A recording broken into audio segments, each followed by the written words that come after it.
once again very good evening to all of you. બધાને ખાસ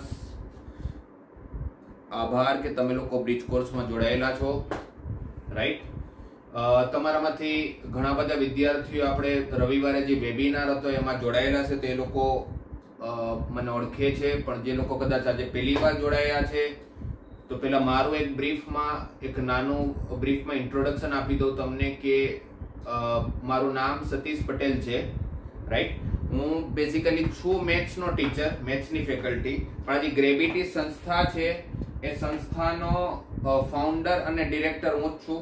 2005માં આપણે આ સંસ્થા ચાલુ કરેલી, અને જ્યારે સુરતમાં વિદ્યાર્થીઓ અને વાલીઓને ખબર નહીં હતી કે JEE શું છે, એ ટાઈમથી આપણે આ JEE અને નીટની પ્રિપરેશન કરાવીએ છીએ. વિદ્યાર્થી મિત્રો, તમે તો હમણાં 11 સાયન્સમાં આવ્યા, પણ તમને કદાચ આની હિસ્ટ્રી નહીં ખબર. આજે JEE જેને કહીએ છીએ ને વિદ્યાર્થી મિત્રો, એ JEE નું નામ 2013માં આવ્યું, પણ એની પહેલા એ જ JEE નું નામ હતું AIEEE. શું હતું વિદ્યાર્થી મિત્રો? AIEEE, all India engineering entrance exam, અને એને પછી નામ આપવામાં આવ્યું જોઈન્ટ એન્ટ્રન્સ એક્ઝામિનેશન. કારણ કે 2013 સુધી શું હતું, ઘણા બધા કોલેજો, ઘણી બધી પ્રાઇવેટ કોલેજો પોતાની કોલેજનું એડમિશન માટે પોતાની એક અલગથી એક્ઝામ લેતું. હવે ઘણી બધી એક્ઝામો થતી, રાઈટ. મહારાષ્ટ્રમાં અમારે એડમિશન લેવું તો મહારાષ્ટ્ર પોતાની એક એક્ઝામ લે, કર્ણાટકમાં લેવું તો કર્ણાટક પોતાની અલગથી એક્ઝામ લે, ગુજરાતમાં ઘણી બધી કોલેજો પોતપોતાની એક્ઝામો લેતો, તો છોકરાઓને એટલી બધી એક્ઝામો આપવી પડતી હતી. તો ગવર્મેન્ટે શું કર્યું, એ ટાઈમ આપણા જે શિક્ષણ મંત્રી હતા કપિલ સિબ્બલ સર, એમને શું કર્યું કે ભાઈ આ બધી એક્ઝામો હટાવીને કોમન એક્ઝામ કરી દીધી, જેને નામ આપ્યું જોઈન્ટ એન્ટ્રન્સ એક્ઝામિનેશન, રાઈટ. એવી જ રીતે તમારામાંથી કોઈ વિદ્યાર્થી મિત્રો જો બાયોલોજી ગ્રુપના હોય તો જેને આપણે અત્યારે નીટ કહીએ છીએ, નેશનલ એલિજિબિલિટી એન્ટ્રન્સ ટેસ્ટ, એનું પહેલા નામ હતું all India pre medical test, AIPMT. અને જેવી રીતે એન્જિનિયરિંગમાં બહુ બધી અલગ અલગ એક્ઝામો થતી, એવી જ રીતે મેડિકલમાં જવા માટે પણ ઘણી બધી અલગ અલગ એક્ઝામો થતી, અલગ અલગ કોલેજોસની અલગ અલગ એક્ઝામો થતી, રાઈટ. એ બધી જ એક્ઝામો કેન્સલ કરીને બધા જ વિદ્યાર્થીઓ માટે એક જ એક્ઝામ કરી દેવામાં આવી કે ભાઈ કોઈ પણ કોલેજમાં એડમિશન લેવું હોય, પછી એ ઇન્ડિયાની સૌથી સારી મેડિકલ કોલેજ એમ્સ હોય કે ભાઈ સુરતની સિવિલમાં લેવું હોય કે કોઈ પ્રાઇવેટમાં લેવું હોય, બધાને એક જ એક્ઝામ આપવાની, નીટ. એના થ્રુ જ તમારે MBBS માં એડમિશન મળશે, એના થ્રુ જ તમને BDS માં ડેન્ટલમાં એડમિશન મળશે, એના થ્રુ જ તમને હોમિયોપેથિકમાં એડમિશન મળશે, એના થ્રુ જ તમને આયુર્વેદિકમાં એડમિશન મળશે. મતલબ કોઈ પણ મેડિકલ રિલેટેડ ફિલ્ડમાં જવું હશે વિદ્યાર્થી મિત્રો, તો તમારે નીટ આપવી પડશે અને એના થ્રુ જ તમારું એડમિશન થશે, રાઈટ. એવી જ રીતે કોઈ પણ એન્જિનિયરિંગમાં તમારે જવું હોય તો એન્જિનિયરિંગ માટે જે તમારે એક્ઝામ આપવી પડશે, કઈ એક્ઝામ આપવી પડશે વિદ્યાર્થી મિત્રો? JEE. ઓકે. એટલે જ્યારે આપણે ગ્રેવિટી સંસ્થાનું સ્થાપન કર્યું 2005માં, ત્યારે આ એક્ઝામો વિશે કોઈને ખબર નથી. ત્યારથી આપણે આ એક્ઝામની તૈયારી કરાવીએ છીએ, રાઈટ. આ તો મેં તમને એક બ્રીફમાં ઇન્ટ્રોડક્શન આપ્યું કે ગ્રેવિટી સંસ્થા ક્યારથી કામ કરી રહ્યા છે, અને સુરતમાં જે લોકો વેબિનારમાં તે લોકોને ત્યારે આપણે સ્લાઇડ પણ મૂકેલી હતી કે all India rank 4, all India rank 16, એવી રીતે ઘણી બધા સારા રેન્ક વાળા છોકરાઓ આપણી ત્યાંથી પાસ થઈને નીકળેલા છે, અને સારી IIT, સારી NIT અથવા એ લેવલની સારી કોલેજમાં અત્યારે ભણી રહ્યા છે અથવા ભણી ચૂક્યા છે, અને સારી જોબ કરી રહ્યા છે અથવા કોઈ પોતાનો બિઝનેસ કરી રહ્યા છે, એવા ઘણા બધા વિદ્યાર્થીઓ છે. ઓકે, તો એ બધી વિષય વિશે આપણે વાત પછીથી કરશું ડિટેલ્સમાં. પણ અત્યારે જે વિષય માટે આપણે આજે મળેલા છે, જે હેતુથી આપણે મળેલા છે, એ શું છે? આપણો બ્રિજ કોર્સ, રાઈટ. એ શું છે? આપણો બ્રિજ કોર્સ, રાઈટ. તો આ જે બ્રિજ કોર્સ છે,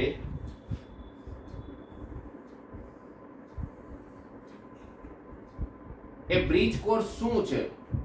આ બ્રિજ કોર્સ નો મતલબ શું છે? બેઝિકલી આપણે જે કામ કરવા આવ્યા છે ખબર તો હોય છે ને કે શું કામ કરી રહ્યા છે, એને તો મજા આવે. પણ મને ખબર જ નથી કે હું શું કરવા ગયો છું, તો પછી કામ કરવામાં મજા કરી રીતે આવશે? એક પિક્ચરમાં ચાલ્યું કે પણ પિક્ચરનું નામ જ નથી ખબર, એ પિક્ચર શા માટે જોવા આવ્યા તમે એ જ નથી ખબર, અને પિક્ચરમાં કોણ કોણ હીરો છે, કોણ વિલન છે, શું સ્ટોરી છે, કઈ જ ખબર ના હોય, ખાલી આમ જ જઈને બેસી જાય તો થોડી મજા આવે હે ને. એટલે આપણે એ ખબર હોય છે કે આપણે જે કામ કરવા જઈ રહ્યા છીએ એ કામની પાછળનો હેતુ શું છે, એનું મહત્વ શું છે. બરાબર કહું છું છોકરાઓ? બ્રિજ કોર્સ, બધા બ્રિજ તો સાંભળેલું છે કે બ્રિજ શું હોય. એક જગ્યાએથી અત્યારે તમે ઉભા છો 10th નામની જગ્યા ઉપર અને તમારે પહોંચવાનું છે વિદ્યાર્થી મિત્રો 11th નામની જગ્યા ઉપર, રાઈટ? તમારે અહીંયાથી અહીંયા પહોંચવાનું છે. તમે કહેશો તો એવું જ હોય ને સાહેબ, 10 માં પછી તો 11 જ આવે ને, કઈ 10:30 માં થોડું આવે કે 11:15 થોડું આવે હે ને? એવું સાંભળ્યું કોઈ કે 10th સ્ટાન્ડર્ડ પછી કોઈ 10.5 5th સ્ટાન્ડર્ડ કર્યું હોય, 10 પછી બધા 11th સ્ટાન્ડર્ડ જ કરે ને, તેમાં નવું શું કીધું સાહેબ? પણ તમે એવા પણ ઘણા વિદ્યાર્થીઓ જોયા હશે, અમે તો આટલા વર્ષોથી ભણાવીએ છીએ તો અમને તો દર વર્ષે આવા ઘણા બધા એક્ઝામ્પલો મળતા હોય છે કે જેને 10th માં 90 અથવા 90 કરતા વધારે પર્સન્ટેજ આવેલા હોય, 90 અથવા 90 કરતા વધારે પર્સન્ટેજ આવેલા હોય, જેને આપણે એ કદાચ એમના પોતાની સ્કૂલના કે પોતાના ક્લાસના ટોપર્સ હોય છે, પણ જ્યારે 11th માં આવતા હોય છે અને 11th ની જ્યારે પોતાનું સ્ટડી ચાલુ કરતા હોય છે, પોતાનું ભણવાનું ચાલુ કરતા હોય છે, તો એમનો જે પરફોર્મન્સ હોય છે 11th સ્ટાન્ડર્ડમાં એ એટલું બધું ખરાબ હોય છે. ઇનફેક્ટ એ ખાલી પાસ થવા માટે પણ સ્ટ્રગલ કરતા હોય છે. એ 11મા ધોરણમાં પાસ થવા માટે પણ સ્ટ્રગલ કરતા હોય છે, એમને પાસ થવું પણ અઘરું લાગતું હોય છે. એક 10માનો બહુ ટેલેન્ટેડ છોકરો, જેને આપણે કહીએ કે ભાઈ આ છોકરો તો ખૂબ જ ટેલેન્ટ વાળો છોકરો છે, જેને 10th માં 95% આવેલા છે, પણ એવું તો શું થાય કે જે 11માં આવે અને પછી એના પર્સન્ટેજ ખૂબ જ ડાઉન થઈ જાય, અથવા જ્યારે સ્ટાર્ટ કરે ત્યારે એનો ધ્યેય એવો હોય કે ભાઈ મારે JEE કરીને આઈઆઈટી જેવી સારામાં સારી, વર્લ્ડની સારામાં સારી, ખાલી ઇન્ડિયાની નહીં, વર્લ્ડની સારામાં સારી કોલેજમાં, એન્જિનિયરિંગ કોલેજમાં એડમિશન લેવું છે, અથવા વર્લ્ડની સારામાં સારી મેડિકલ કોલેજમાં મારે એડમિશન લેવું છે, અને એ ધ્યેય સાથે એ લોકો ચાલુ કરતા હોય છે પોતાનું ભણવાનું. સ્ટાર્ટિંગમાં પોતાનો બહુ જ જુસ્સો હોય કે ના ના સર આપણે તો બહુ મહેનત કરશું અને આઈઆઈટી બોમ્બેમાં જ મારે કોમ્પ્યુટર એન્જિનિયરિંગમાં એડમિશન લેવું છે, કારણ કે બધા જ આખા ભારતમાં જેટલા પણ સારા વિદ્યાર્થીઓ છે, જેને એજ્યુકેશનની સમજ છે, જેને એજ્યુકેશનની સમજ છે, એ બધા જ વિદ્યાર્થીઓને તમે પૂછો ને કે તારે શું તારો પ્લાન છે, શું તારો ગોલ છે, તો મોટા ભાગના વિદ્યાર્થીઓ 90% વિદ્યાર્થીઓનો ગોલ એક જ હોય કે હું જો ડોક્ટર બનવા જઈ રહ્યો છું તો મારે એમ્સમાં જઈને ડોક્ટર બનવું છે. All India institute of medical science Delhi, તમે બધાએ કદાચ નામ સાંભળ્યું હશે. જ્યારે જેટલા પણ મોટા મોટા પોલિટિશિયન છે, પછી નરેન્દ્ર મોદી હોય કે અમિત શાહ હોય કે લેવલના જેટલા પણ પોલિટિશિયન છે, જ્યારે બીમાર પડે અને એને હોસ્પિટલમાં ભરતી કરવી પડે એવી સિચ્યુએશન સર્જાય, તે લોકોને ક્યાં હોસ્પિટલમાં એડમિટ કરવામાં આવે? એમ્સ દિલ્હીમાં એડમિટ કરવામાં આવે. એ લેવલની એક કોલેજ છે, રાઈટ? એટલે જેટલા પણ આખા ભારતમાં સારા વિદ્યાર્થી, સારા મતલબ કે ભણવામાં તો સારા ઘણા બધા હોય, પણ જેને સમજ છે, આપણા સુરતમાં પણ અથવા આપણા ગુજરાતમાં પણ ઘણા બધા સારા વિદ્યાર્થીઓ છે, પણ બીજા રાજ્યોને કમ્પેર કરીએ આપણે, બીજા રાજ્યોની સરખામણીમાં આપણા છોકરાઓની એજ્યુકેશનને લઈને સમજ અને બીજા રાજ્યોને વિદ્યાર્થીઓની એજ્યુકેશનને લઈને સમજ, એમાં બહુ જ ફરક છે. બીજા લોકો બીજા રાજ્યોમાં જે એજ્યુકેશનને સમજે છે, હજી આપણા છોકરા એટલું સમજતા નથી. મહેનતું છે. મેં તમને કદાચ વેબિનારમાં પણ કીધેલું હતું કે મેં ભાઈ બહુ બધા રાજ્યોમાં ભણાવ્યા છે, જેટલા પણ સારા સારા સિટીઝ કહેવાય કે જ્યાં બહુ સારું રિઝલ્ટ આવતું હોય છે 11th 12th નું અને JEE નીટ નું, ખાસ કરીને એન્ટ્રન્સ એક્ઝામ નું JEE નીટ, જેમાં સૌથી પહેલું નામ આવે કોટા. તમે બધાએ સાંભળ્યું હશે છોકરાઓ કોટા. સેકન્ડ નામ આવે હૈદરાબાદ, થર્ડ નામ આવે દિલ્હી. આ બધી જ જગ્યાએ મેં થોડા વર્ષો માટે અથવા થોડા મહિના માટે ગેસ્ટ લેક્ચરર ભણાવ્યું છે અને બધી જ જગ્યાએ જ્યારે ભણાવવા ગયો છું અને ત્યાંના વિદ્યાર્થીઓને જોયા છે મેં એમને મહેનત કરતા જોયા છે, તો તમને ગેરંટી સાથે કહી શકું કે આપણા વિદ્યાર્થીઓ મતલબ તમે લોકો આપણા અહીંયાના વિદ્યાર્થીઓ ગુજરાત બોર્ડના વિદ્યાર્થીઓ ખાસ કરીને ગુજરાત બોર્ડના વિદ્યાર્થીઓ જેટલી મહેનત કરતા હોય છે, જેટલું હાર્ડવર્ક કરતા હોય છે, એટલું તો આખા ઇન્ડિયામાં કોઈ જ નથી કરતું, એટલું તો આખા ભારતમાં કોઈ જ નથી કરતું. છતાં પણ આપણા ગુજરાતના વિદ્યાર્થીઓ, એમાં પણ ખાસ કરીને સુરતના વિદ્યાર્થીઓ, ગણ્યા ગાંઠિયા વિદ્યાર્થીઓ અહીંયા અથવા અહીંયા પહોંચતા હોય છે. આટલું ટેલેન્ટ હોવા છતાંય પણ અને આટલી મહેનત કરવા છતાંય પણ શા માટે એવું? કારણ કે એમને એજ્યુકેશનની સમજ નથી. સમજ નથીનો મતલબ છે કે જ્યારે બીજા રાજ્યોના વિદ્યાર્થીઓને ખબર છે કે મારે અહીંયા પહોંચવું હોય તો મારે શું કરવું પડે, અને આપણા વિદ્યાર્થીઓને પહોંચવું તો છે, વિચારી તો લીધું છે કે જવું છે, પણ એની પાછળ કેવી રીતે મહેનત કરવી જોઈએ, કયા રસ્તા ઉપર આપણે ચાલશું તો અહીંયા પહોંચશું, એ નથી ખબર હોતી. એ અવેરનેસની કમીને કારણે આપણા ઘણા બધા સારા સારા વિદ્યાર્થીઓ અહીંયા સુધી નથી પહોંચી શકતા. રાઈટ? હવે આપણે વાત કરતા હતા કે ભાઈ 10th નો એક ટેલેન્ટેડ છોકરો જેને 95 અથવા એના ઉપર પર્સન્ટેજ આવેલા છે, એ જ્યારે 11માં આવે તેને એક ગોલ બનાવેલો હોય અને એને નક્કી કર્યું કે ભાઈ મારે અહીંયા પહોંચવું છે અને હું બહુ મહેનત કરીશ.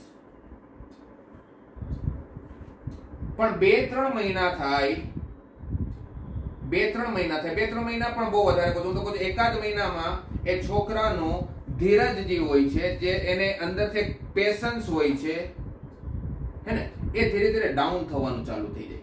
2-3 મહિનામાં તે છોકરો થાકી જાય અને પછી એવું કે ના સાહેબ હવે મારે ખાલી ગુજરાત બોર્ડ જ કરવું છે, હવે મારે ગુજરાત બોર્ડ જ કરવું છે. પણ એ કોઈને કહી નથી શકતો આ વસ્તુ.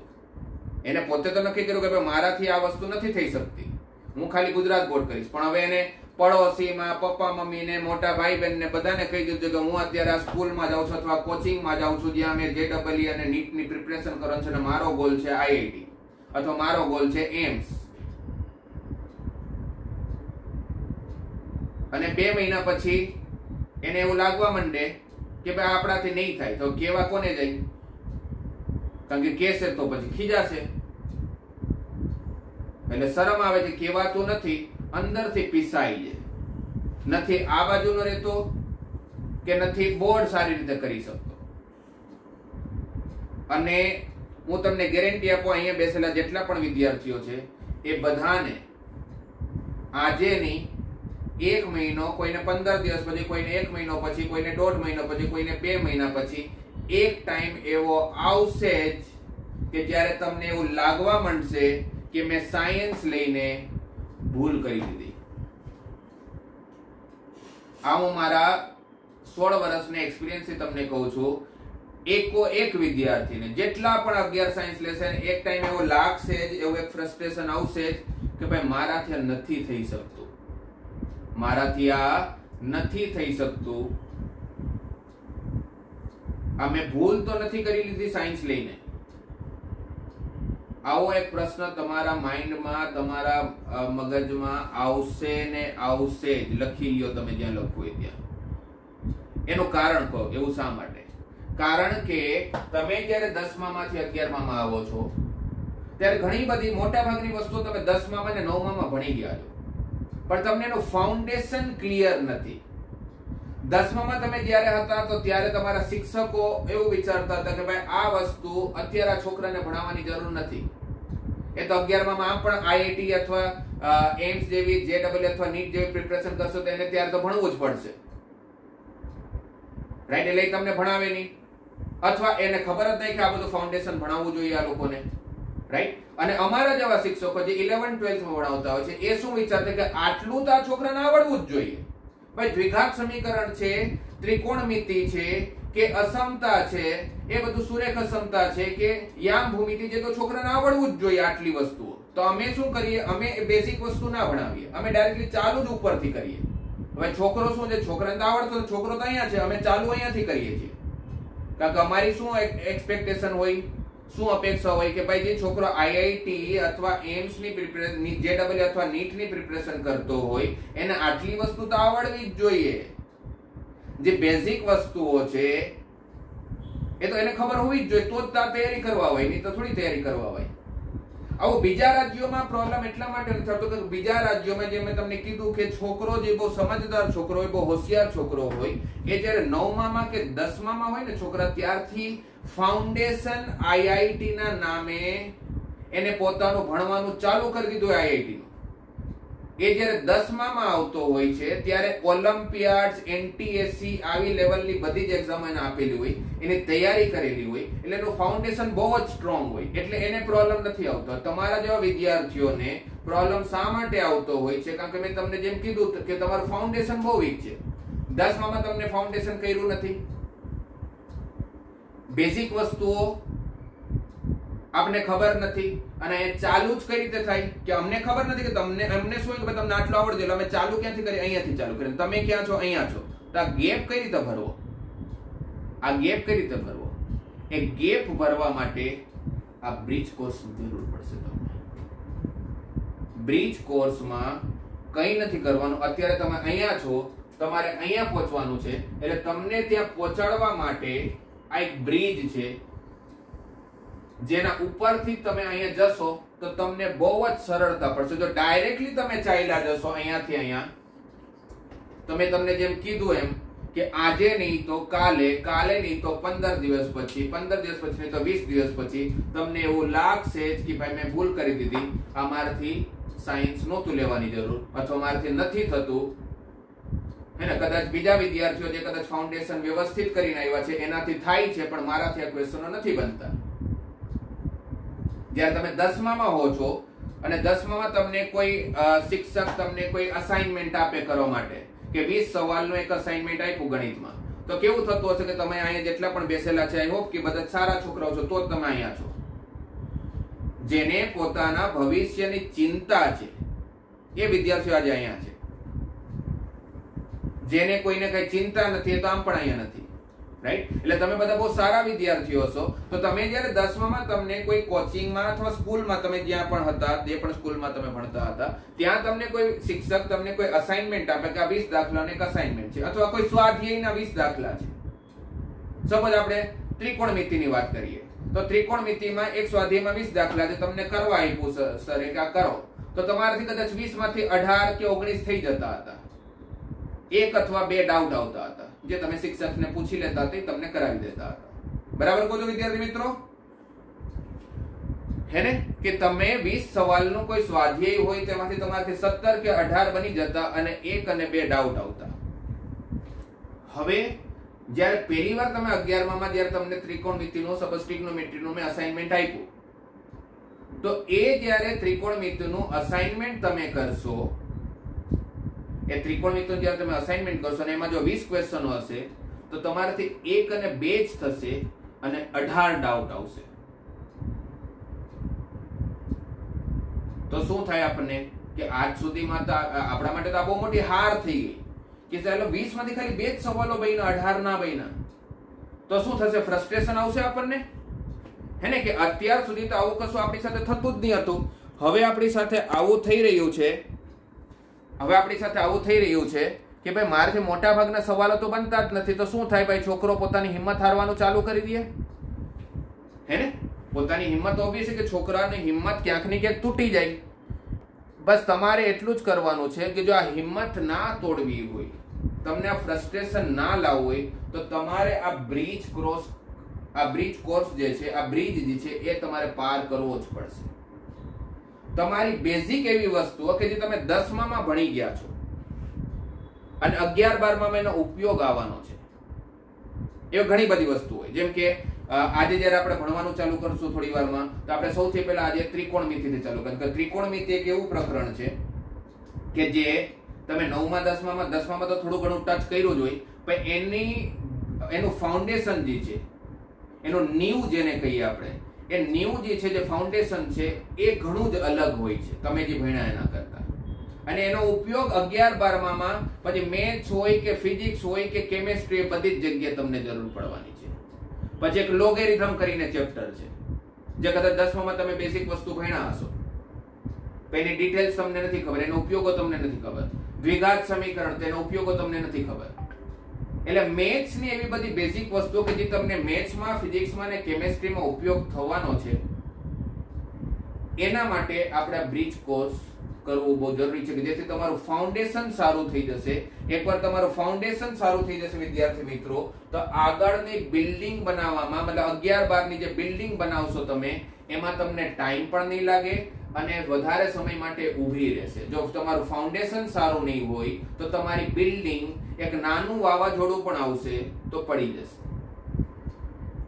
એટલે મોટા ભાગના છોકરાઓ જેનો બ્રિજ કોર્સ એટલે ફાઉન્ડેશન સારું નહીં હોવાને કારણે એ 11-12 માં 2 કે 3 મહિના પછી JEE કે નીટ ની તૈયારી છોડી દેતા હોય છે. એનું સૌથી મોટું કારણ આ છે. બીજા રાજ્યોમાં શા માટે નથી થતું, મેં તમને શું આપ્યું એ લોકોનો રીઝન, કારણ કે લોકો જ્યારે 9th 10th માં હોય ત્યારથી જ એ લોકો ફાઉન્ડેશન ની તૈયારી કરતા હોય છે. અને આ ફરક હોય છે. એટલે આ ફરક આપણે કારણ કે અત્યારે તમારી જે કોમ્પિટિશન તમારે ઘણા બધા હશે જે પોતપોતાની સ્કૂલના ટોપર્સ છે, પોતાની સ્કૂલમાં પહેલો નંબર આવ્યો, પણ આવા બધી જ સ્કૂલના ટોપર્સો સાથે તમારે હવે કોમ્પિટિશન થવાની છે. અત્યારે તમે રાજા હતા તમારી સ્કૂલમાં કારણ કે તમારો પહેલો નંબર આવ્યો, એટલે બધા જ શિક્ષકો તમારું વખાણ કરતા, સ્કૂલમાં તમારું બહુ મોટું નામ હતું, 90%, 92%, 95% આવા બધા પર્સન્ટેજ આવતા હતા તમારા. તો બધી જ સ્કૂલના ટોપરો હવે ભેગા થવાના છે, કારણ કે તમે જે એક્ઝામ આપવા જવા રહી, એક્ઝામ આપવાના છો, JEE હોય કે નીટ હોય, એ એક્ઝામ આખા ઇન્ડિયાના બધા છોકરાઓ આપવાના, તો બધી જ સ્કૂલના ટોપર ભેગા થવાના હે ને. હવે ખાલી તમારે તમારી સ્કૂલ સાથે કે ખાલી ગુજરાત સાથે કોમ્પિટિશન નથી કરવાની, તમારે આખા ભારત સાથે કોમ્પિટિશન કરવાની છે. તો આપણું પણ બીજા રાજ્યોના વિદ્યાર્થીઓની જેમ આપણું પણ તો ફાઉન્ડેશન વ્યવસ્થિત હોવું જોઈએ, સરખું હોવું જોઈએ, તો આગળ એમની સાથે કોમ્પીટ કરશો ને. બરાબર છે. તમે એક નાનો ચાકુ લઈને જાઓ છો લડવા માટે, એની પાસે તોપ છે છોકરાઓ, તો તમે ક્યાંથી જીતશો? એટલે તમારે પણ એ ચાકુને તોપ બનાવવું પડશે ને, તો તમે એની સાથે લડાઈ લડી શકશો. ઓકે, એટલે બ્રિજ કોર્સ શા માટે એ મેં તમને સમજાવ્યું કે શા માટે આ બ્રિજ કોર્સની બહુ જ ખાસ આવશ્યકતા છે. ફાઇન. હવે અત્યારે આપણે ભણવાનું ચાલુ કરશું, બાકી આ બધી વસ્તુઓ છે ધીરે ધીરે આપણે વાતો કરતા રહેશું. રોજે થોડું થોડું હું તમને કહેતો રહીશ કે ભાઈ JEE નીટ શું છે, એમાં કેવી રીતે તમારી તૈયારી હોવી જોઈએ, બધી વાતો આપણે ધીરે ધીરે કરતા રહેશું. પણ સાથે સાથે આપણે આપણું જે મેઇન પર્પસ છે બ્રિજ કોર્સનો, એ ફાઉન્ડેશન સરખું કરવાનું, એ પણ આપણે કરતા રહીએ સાથે સાથે, હે ને, એ પણ આપણે ચાલુ કરીએ. અને તમારામાંથી કોઈને પણ કઈ સમજ ના આવે, હું જે પણ ભણાવું, તો તમારે શું કરવાનું છે, તમારે ત્યાં ચેટ બોક્સમાં, તમે બધાએ ક્યારેક ને ક્યારેક ઝૂમ યુઝ કર્યું જ હશે, તમે બધા ઝૂમ થી પરિચિત હશો, તો ત્યાં ઝૂમ ચેટ બોક્સમાં તમે લોકો મેસેજ કરીને તમારો ડાઉટ પૂછી શકો છો. રાઈટ, હું તમારો મેસેજ જોઈશ એટલે જો મને સમય મળશે તમારો ડાઉટ તરત સોલ્વ કરીશ. અથવા તમે રેઇઝ હેન્ડ કરી શકો, તો ત્યાં એક રેઇઝ હેન્ડ નો ઓપ્શન હોય છે, હે ને. તમે રેઇઝ હેન્ડ કરશો એટલે મને એક નોટિફિકેશન દેખાઈ જશે કે ભાઈ આ છોકરાને ડાઉટ છે, એટલે હું પછી તમને ડાઉટ તમારો ક્લિયર કરીશ. ફાઇન, ચલો લેટ સ્ટાર્ટ. હવે આપણે આપણું ભણવાનું ચાલુ કરીએ. તો મેં જેમ તમને કીધેલું હતું કે આજે જે આપણે ભણવા જઈ રહ્યા છે એ ત્રિકોણમિતિ વિશે આપણે વાત કરવા જઈ રહ્યા છીએ. ત્રિકોણમિતિ. અચ્છા, હજી એક વસ્તુ, જે લોકો અત્યારે અહીંયા બેસેલા છે ને, જે લોકોનો ધ્યેય છે કે મારે JEE માં સારું કરીને IIT માં જવું છે, અથવા એ લેવલની કોલેજમાં, જેવી તો બહુ બધી કોલેજો છે છોકરા, IIT જેવી જ બીજી ઘણી સારી સારી કોલેજ છે, તમને ખબર નહીં હોય, એ આપણે ધીરે ધીરે ચર્ચા કરશું. અમુક ટાઈમે હું તમને કહેતો જઈશ કે તમારે રિસર્ચ ફિલ્ડમાં જવું હોય તો કઈ કોલેજ સારી, તમારે એરોનોટિકલ એન્જિનિયરિંગમાં જવું હોય તો કઈ કોલેજ સારી, બધી વાતો કરશું આપણે. પણ એ બધી જ એક્ઝામો, એ બધી જ કોલેજમાં તમારે એડમિશન માટે તમારે JEE એડવાન્સ ક્લિયર કરવું પડશે. શું ક્લિયર કરવું પડશે વિદ્યાર્થી મિત્રો? JEE એડવાન્સ ક્લિયર કરવું પડશે. અને એ જે JEE એડવાન્સ આવશે એ ટોટલી ઇંગ્લિશમાં આવશે. એ ટોટલી શેમાં આવશે વિદ્યાર્થી મિત્રો? ઇંગ્લિશમાં આવશે. એટલે ઘણા બધા આવું કહીએ ને કે આપણે JEE એડવાન્સ ની એક્ઝામ ઇંગ્લિશમાં આવશે, એટલે મોટા ઘણા બધા ગુજરાતી મીડિયમના વિદ્યાર્થીઓ ત્યાં જ હથિયાર નીચે મૂકી દે કે ભાઈ ઇંગ્લિશમાં આવશે, આપણાથી થોડું થવાનું. એવું કંઈ જ ન હોય. આ લેંગ્વેજ ને કારણે જો તમને કોઈને એવું લાગતું હોય કે લેંગ્વેજ ને કારણે, ભાષાને કારણે આપણા ગુજરાતના અને ખાસ કરીને સુરતના છોકરાઓ આઈઆઈટી જેવી સારી કોલેજમાં નથી પહોંચી શકતા, એ બહુ મોટો ભ્રમ છે. એ આપણે મગજમાં ઊભું કરેલી એક ઉપજ છે, એને કાંઈ જ લેવા દેવા નથી. રાઈટ? તમારી લેંગ્વેજ ને જે તમારા રિઝલ્ટ ને કંઈ જ લેવા દેવા નથી. કેમ? જો ઇંગ્લિશમાં મારે સપોઝ આજે મારી સામે 200 લોકો બેઠા છે અને મારે એક સ્પીચ આપવાની છે ઇંગ્લિશમાં, તો મારે ઇંગ્લિશમાં ફ્લુએન્સી જોઈએ, મને સારી રીતે બોલતા આવડવું જોઈએ. તમારે એવું ઇંગ્લિશ નથી શીખવાનું. તમારે શું શીખવાનું છે અહીંયા ઇંગ્લિશમાં કે ભાઈ અમુક શબ્દો તમારે શીખવાના છે જેને ઇંગ્લિશમાં શું કહેવાય. જેમ કે હવે ત્રિકોણમિતિ છે, તમને બધાને ખબર ત્રિકોણમિતિ, તો મને લાગે છે કે ત્રિકોણમિતિને ઇંગ્લિશમાં ટ્રિગ્નોમેટ્રી કહેવાય. કદાચ અહીંયા બેસેલા બધાને જ આ ખબર હશે. ખબર છે ને વિદ્યાર્થી મિત્રો કે ત્રિકોણમિતિને ઇંગ્લિશમાં શું કહેવાય? તો ટ્રિગ્નોમેટ્રી કહેવાય. મોટા ભાગને તમને ખબર હશે. ભાઈ ગુરુત્વાકર્ષણ છે, તો ગુરુત્વાકર્ષણ ઇંગ્લિશમાં શું કહેવાય? તો ગ્રેવિટેશન કહેવાય. ઘર્ષણ છે તો ઇંગ્લિશમાં શું કહેવાય? ફ્રિક્શન કહેવાય. એટલે તમારે અહીંયા જે ડબલ એડવાન્સ જે ઇંગ્લિશમાં આવે છે એના માટે કઈ વ્યાકરણ કે બોલવાનું નથી શીખવાનું, તમારે ખાલી અમુક શબ્દો જ શીખવાના છે. અને એ શબ્દો કદાચ તમને અમુક શબ્દો નહીં પણ આવડતા હોય, તમે 5 દિવસ 10 દિવસ અમને સાંભળશો તો ઓટોમેટિકલી તમને આવડવા માંડશે. તમે માનશો નહીં, આપણે જે પુના ગામમાં જે આપણું સેન્ટર ચાલે છે, બધા ગુજરાતી મીડિયમના વિદ્યાર્થીઓ ભણતા હોય છે, આપણે ઇંગ્લિશ મીડિયમનું સેન્ટર અલગ જગ્યાએ ચાલે.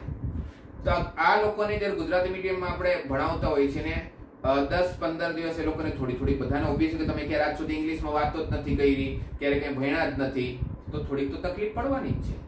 પણ 15 થી 20 દિવસ પછી જ્યારે આપણે હું એમને કહું કે ગુજરાતીનું અસાઇનમેન્ટ લ્યો, તે મને સામેથી ના પડે, સાહેબની અમને ઇંગ્લિશનું જ આપો. એટલા બધા ટેવાય છે ઇંગ્લિશના કારણે પછી એને ગુજરાતીમાં મજા નથી આવતી. અને તમારે શીખવું જ પડશે. શા માટે? કારણ કે JEE મેઇન્સ અને એડવાન્સ બંને લેવલના કોઈ જ સારું મટીરીયલ ગુજરાતીમાં આવતું જ નથી. કોઈ જ સારું મટીરીયલ ગુજરાતીમાં આવતું જ નથી. જે પણ આવે છે એ બધું જ ઇંગ્લિશમાં આવે છે. એટલે તમારામાંથી મગજમાંથી પહેલા તો આ એક ભૂત કાઢી નાખો કે ભાઈ ઇંગ્લિશને કારણે અમને તકલીફ પડતી હોય છે. એવી કોઈ જ તકલીફ તમને નથી પડતી. અને એવું કોઈ માનતું હોય તો તમારી ખોટી માનતા છે. એટલે પહેલા નેગેટિવિટી તમારા માઇન્ડમાંથી હટાવી દે. એકદમ ઓપન માઇન્ડ કરી નાખો, એકદમ ખુલ્લું મગજ, બધું જ લેવા તૈયાર હોવા જો તમે. ઘણા બધા છોકરાઓ તો મગજ બંધ કરીને આવે, દરવાજો જ બંધ કર્યો હોય તો હું જવાનું અંદર. એટલે અત્યારે તમે દરવાજો ખોલી નાખો. Okay, right? બધી જ વાતો હું તમારી સાથે ગુજરાતીમાં કહીશ. હા, શબ્દો જે લખીશ ગુજરાતીમાં પણ કહીશ, પણ લખીશ હું ઇંગ્લિશમાં, જેથી તમે શબ્દો સમજતા જાઓ. રાઈટ? અને કદાચ તમારામાંથી એવા કોઈ વિદ્યાર્થી કે સર અમારે તો નીટ કરવાનું છે, તો આ બધું અમને કઈ રીતે જરૂર પડશે? બધું જ જરૂર પડશે. કારણ કે મેં તમને જેમ કીધું, હું તમને જે શીખવાડું છું એ બેઝિકલી મેથેમેટિકલ ટૂલ્સ છે, મતલબ ફાઉન્ડેશન છે. એ તમે બાયોલોજી વાળા સ્ટુડન્ટ છો, નીટ આપવાનો છો, ફિઝિક્સ તો ભણશો ને, અને ફિઝિક્સમાં 50 થી વધારે ટકા તમારું મેથ્સ આવવાનું છે. એટલે હું અત્યારે જે ભણાવવા જઈ રહ્યો છું એ ખાલી મેથ્સ માટે નથી ભણાવતો કે JEE ના સ્ટુડન્ટ્સ માટે નથી ભણાવતો. આ નોર્મલ જે પણ 11 સાયન્સ લેવાના છે બધા માટે છે. ઓકે, બહુ ડિટેલ્સમાં નથી ભણવાના. આપણે બેઝિક વસ્તુ ભણવાની છે કે આટલું તો આવડવું જ જોઈએ. તમે જ્યાં જવાના છો ત્યાં પહોંચવા માટે, ત્યાં પહોંચ્યા પછી જેટલી વસ્તુ તમને આવડવી જ જોઈએ એ જ આપણે ખાલી વાત કરવાના છે. ક્લિયર? ફાઇન, ચલો ચાલુ કરીએ હવે. તો ટ્રિગ્નોમેટ્રી, ત્રિકોણમિતિ, તમે ત્રિકોણમિતિમાં થોડી ઘણી વસ્તુઓ 10મા ધોરણમાં જ ભણી ગયા છો, રાઈટ? જે મને ખબર છે કે જે તમે ભણી ગયા છો એ પહેલા હું લખું છું કે તમે શું ભણી ગયા છો. તો સૌથી પહેલા આપણે ખબર છે કે ટ્રિગ્નોમેટ્રીને સપોઝ આપણે એક કામ કરીએ, આને છે ને આપણે આપણી ભાષામાં વાતો કરીએ. આજથી પહેલા જ્યારે ત્રિકોણમિતિ, આજથી 1800 વર્ષ પહેલા આર્યભટ્ટ અને ન્યૂટન્સ, આ બેનો બહુ મોટો હાથ છે ટ્રિગ્નોમેટ્રી બનાવવામાં. તો ટ્રિગ્નોમેટ્રી નામનું પિક્ચર જ્યારે બનાવ્યું, ટ્રિગ્નોમેટ્રીના આપણે પિક્ચરની રીતે લઈએ તો ત્રિકોણમિતિ નામના પિક્ચરના બે મેઇન હીરો કોણ છોકરાઓ? લીડ એક્ટર કોણ? કે જે બે મેઇન હીરો એ કોણ? સાઇન થીટા અને કોસ થીટા. ત્રિકોણમિતિ આખો ચાલે કોની મદદથી? સાઇન થીટા અને કોસ થીટાની મદદથી, રાઈટ? આમ ત્રિકોણમિતિમાં આપણી પાસે 6 ત્રિકોણમિતિના રેશિયો છે. કયા કયા? tan પણ છે, પણ tan શું હોય એ તમને બધાને આટલું તો ખબર જ હશે કે ભાઈ tan શું છે તો sin upon cos. હે ને? tan થીટા શું છે છોકરાઓ? sin theta upon cos theta. હવે હું તમને એટલીસ્ટ એટલું તો માનીને ચાલુ છું કે ભાઈ જે છોકરો 11 સાયન્સ લે છે ને 10માની વસ્તુ તો બધી આવડતી હશે. પણ તમારામાંથી કોઈને 10મું જ ના આવડતું, 10મામાં જ તમે કહેતા કે સામે ત્રિકોણમિતિ નથી કર્યું તો પછી તમે ખોટી જગ્યાએ આવી ગયા છો. તો પછી આમ પણ તમારે સાયન્સ ના લેવું જોઈએ. હું તમને 10મું આવડતું હોય તો તમને 11મા સુધી પહોંચાડી શકું, મતલબ ફાઉન્ડેશન વ્યવસ્થિત કરીને તમને 11મા સુધી પહોંચાડી શકું. પણ જેમનો 10મું જ વીક છે, જેમને 10માની બેઝિક વસ્તુ જ નથી ખબર કે ભાઈ tan theta sin by cos હોય, તો એનું કંઈ જ નહીં કરી શકો વિદ્યાર્થી મિત્રો. તો આઈ હોપ કે એટલું તો તમને આવડતું હશે. તો tan થીટા શું હોય? sin theta by cos theta. cos theta શું હોય વિદ્યાર્થી મિત્રો? cos theta upon sin theta. sec theta શું હોય? 1 upon cos થીટા. અને cosec થીટા શું હોય? 1 upon sin થીટા. અને તમારે બધાએ હું કોઈ સવાલ પૂછું તો મેસેજમાં તમારે રિપ્લાય આપવાનો, મને હા કે નામાં, મતલબ જે સવાલ પૂછો ભાઈ આ બધાને ખબર છે ને tan theta sin by cos હોય, cot theta cos by sin હોય, sec થીટા 1 by cos હોય. cos નું વ્યસ્ત છે અને sin નું વ્યસ્તને આપણે શું નામ આપ્યું છે? cosec theta. હે ને? પણ તમે જુઓ કે આ જેટલી પણ વસ્તુઓ છે tan, cot, sec કે cosec, એ બધી વસ્તુઓ બની ક્યાંથી? કોની મદદથી બની? તો sin cos ની મદદથી જ બની છે. જો sin અને cos જ ના હોતે તો શું tan, cot, sec અને cosec નું અસ્તિત્વ હોતે? હોતે જ નહીં. એટલે આ બધા ત્રિકોણમિતિય પિક્ચરના સાઈડ હીરો છે. પેલા સાઈડ વાળા હોય ને, આ બંને મેઇન હીરો છે. આ સલમાન ને શાહરુખ ખાન, આ પેલા જોની લીવર ને એવા બધા હીરો સાઈડ વાળા, રાઈટ? એટલે ત્રિકોણમિતિમાં આપણે જે શીખવાનું છે આ બધી વસ્તુ નથી શીખવાની. આપણે જે શીખવાનું છે એ sin અને cos શીખવાનું છે. આપણે જે શીખવાનું છે એ શું શીખવાનું છે છોકરાઓ? sin અને cos વિશે આપણે શીખવાનું છે. એ આવડશે તો આ તો બધું આમ 100% આવડી જશે. તો તમને ખબર છે કે ત્રિકોણમિતિમાં બે મેઇન કોણ? sin અને cos. એમાં તમે એક આઈડેન્ટિટી ભણ્યા હશો, એક સૂત્ર ભણ્યા હશો, જેને આપણે આવી રીતે દર્શાવતા હોય છે કે sin square theta plus cos square theta કોના બરાબર હોય? 1 ના બરાબર. હે ને? sin square theta plus cos square theta છોકરો કોના બરાબર? 1 ના બરાબર. આપણે બધાને ખબર હશે. તમારા મોટા ભાગના સ્વાધ્યાયના દાખલો ખાલી આની મદદથી જ થઈ જતા, જેટલા પણ સાબિતીના દાખલાઓ હતા. બીજી પણ બે આઈડેન્ટિટી તમે ભણ્યા છો. એ કઈ આઈડેન્ટિટી? આની ઉપરથી જ બનેલી છે કે ભાઈ આ જે આઈડેન્ટિટી છે, આ જે સૂત્ર છે, એને જો હું cos સ્ક્વેર થીટા વડે ભાગી નાખું, આખાને જો cos સ્ક્વેર થીટા વડે ભાગી નાખું, divide by cos square theta. કોની સાથે ભાગીએ છીએ આપણે? cos સ્ક્વેર થીટા સાથે. તો થશે શું? sin સ્ક્વેર ના છેદમાં cos સ્ક્વેર. sin સ્ક્વેર ના છેદમાં cos સ્ક્વેર. cos સ્ક્વેર વડે ભાગીએ છીએ ને, તો sin upon cos શું છે છોકરાઓ? tan. તો sin square upon cos square શું થશે? tan square. હા કે ના? sin upon cos જો tan થીટા થતું હોય, જે આપણે ખબર જ છે, તો sin square theta by cos square theta શું થવાનું? tan square theta. cos square theta ના છેદમાં cos સ્ક્વેર થીટા આવશે તો શું થશે? 1. અને 1 upon cos સ્ક્વેર થીટા આવશે તો 1 upon cos કોના બરાબર હોય? sec ના બરાબર. તો 1 upon cos સ્ક્વેર થીટા કોના બરાબર થશે? sec સ્ક્વેર થીટા ના બરાબર. આ તમે બીજું સૂત્ર ભણતા હતા. અને એ આ સૂત્રને જેવી રીતે મેં cos સ્ક્વેર થીટા સાથે ભાગેલું છે, એની જગ્યાએ જો sin સ્ક્વેર થીટા સાથે ભાગો, આને હું જો sin સ્ક્વેર થીટા સાથે ભાગો તો શું થવાનું? sin સ્ક્વેર થીટા ના છેદમાં sin સ્ક્વેર થીટા એટલે 1. cos સ્ક્વેર થીટા ના છેદમાં sin સ્ક્વેર થીટા હોય તો cos ના છેદમાં sin એટલે cot થાય છોકરાઓ. એટલે આ શું થઈ જવાનું? cot square theta. અને 1 ના છેદમાં sin એટલે cosec, એટલે 1 ના છેદમાં sin નો વર્ગ એટલે cosec સ્ક્વેર થીટા, જેને તમે ત્રીજું સૂત્ર કહો. પણ આ બંને સૂત્ર બન્યા તો આની ઉપરથી જ છે. એટલે મેઇન કયું સૂત્ર છે? આ એક જ છે. એટલે આ તમે ભણી ગયા છો, આ તમે ભણી ગયા છો 10મા ધોરણમાં. પછી આના સિવાય તમે થોડી કિંમતો ભણ્યા છો, હે ને છોકરાઓ? હું એક ટેબલ લખું છું, એ તમે ભણી ગયા છો. 0 ડિગ્રી, 30 ડિગ્રી, 45 ડિગ્રી, 60 ડિગ્રી અને 90 ડિગ્રી. cos ની જ્યારે આપણે વાત કરીએ તો cos 0 ડિગ્રી ની કિંમત 1 હતી, cos 30 ની કિંમત √3/2 હતું, cos 45 1/√2, cos 60 1/2, cos 90 0. અને sin માં આ જ આખું ઉલટું, આખી સિરીઝ ને ઉલટું કરી દઈએ, આખી સિરીઝ ને આપણે ઉલટું કરી દઈએ તો શું થઈ જવાનું? 0 1/2 1/√2 √3/2 અને 1. તમે આ કિંમતો ભણેલા હશો, ભણ્યા છો ને વિદ્યાર્થી મિત્રો? આ કિંમતો ભણી ગયા છો તમે? હા કે ના? ભણ્યા છો ને?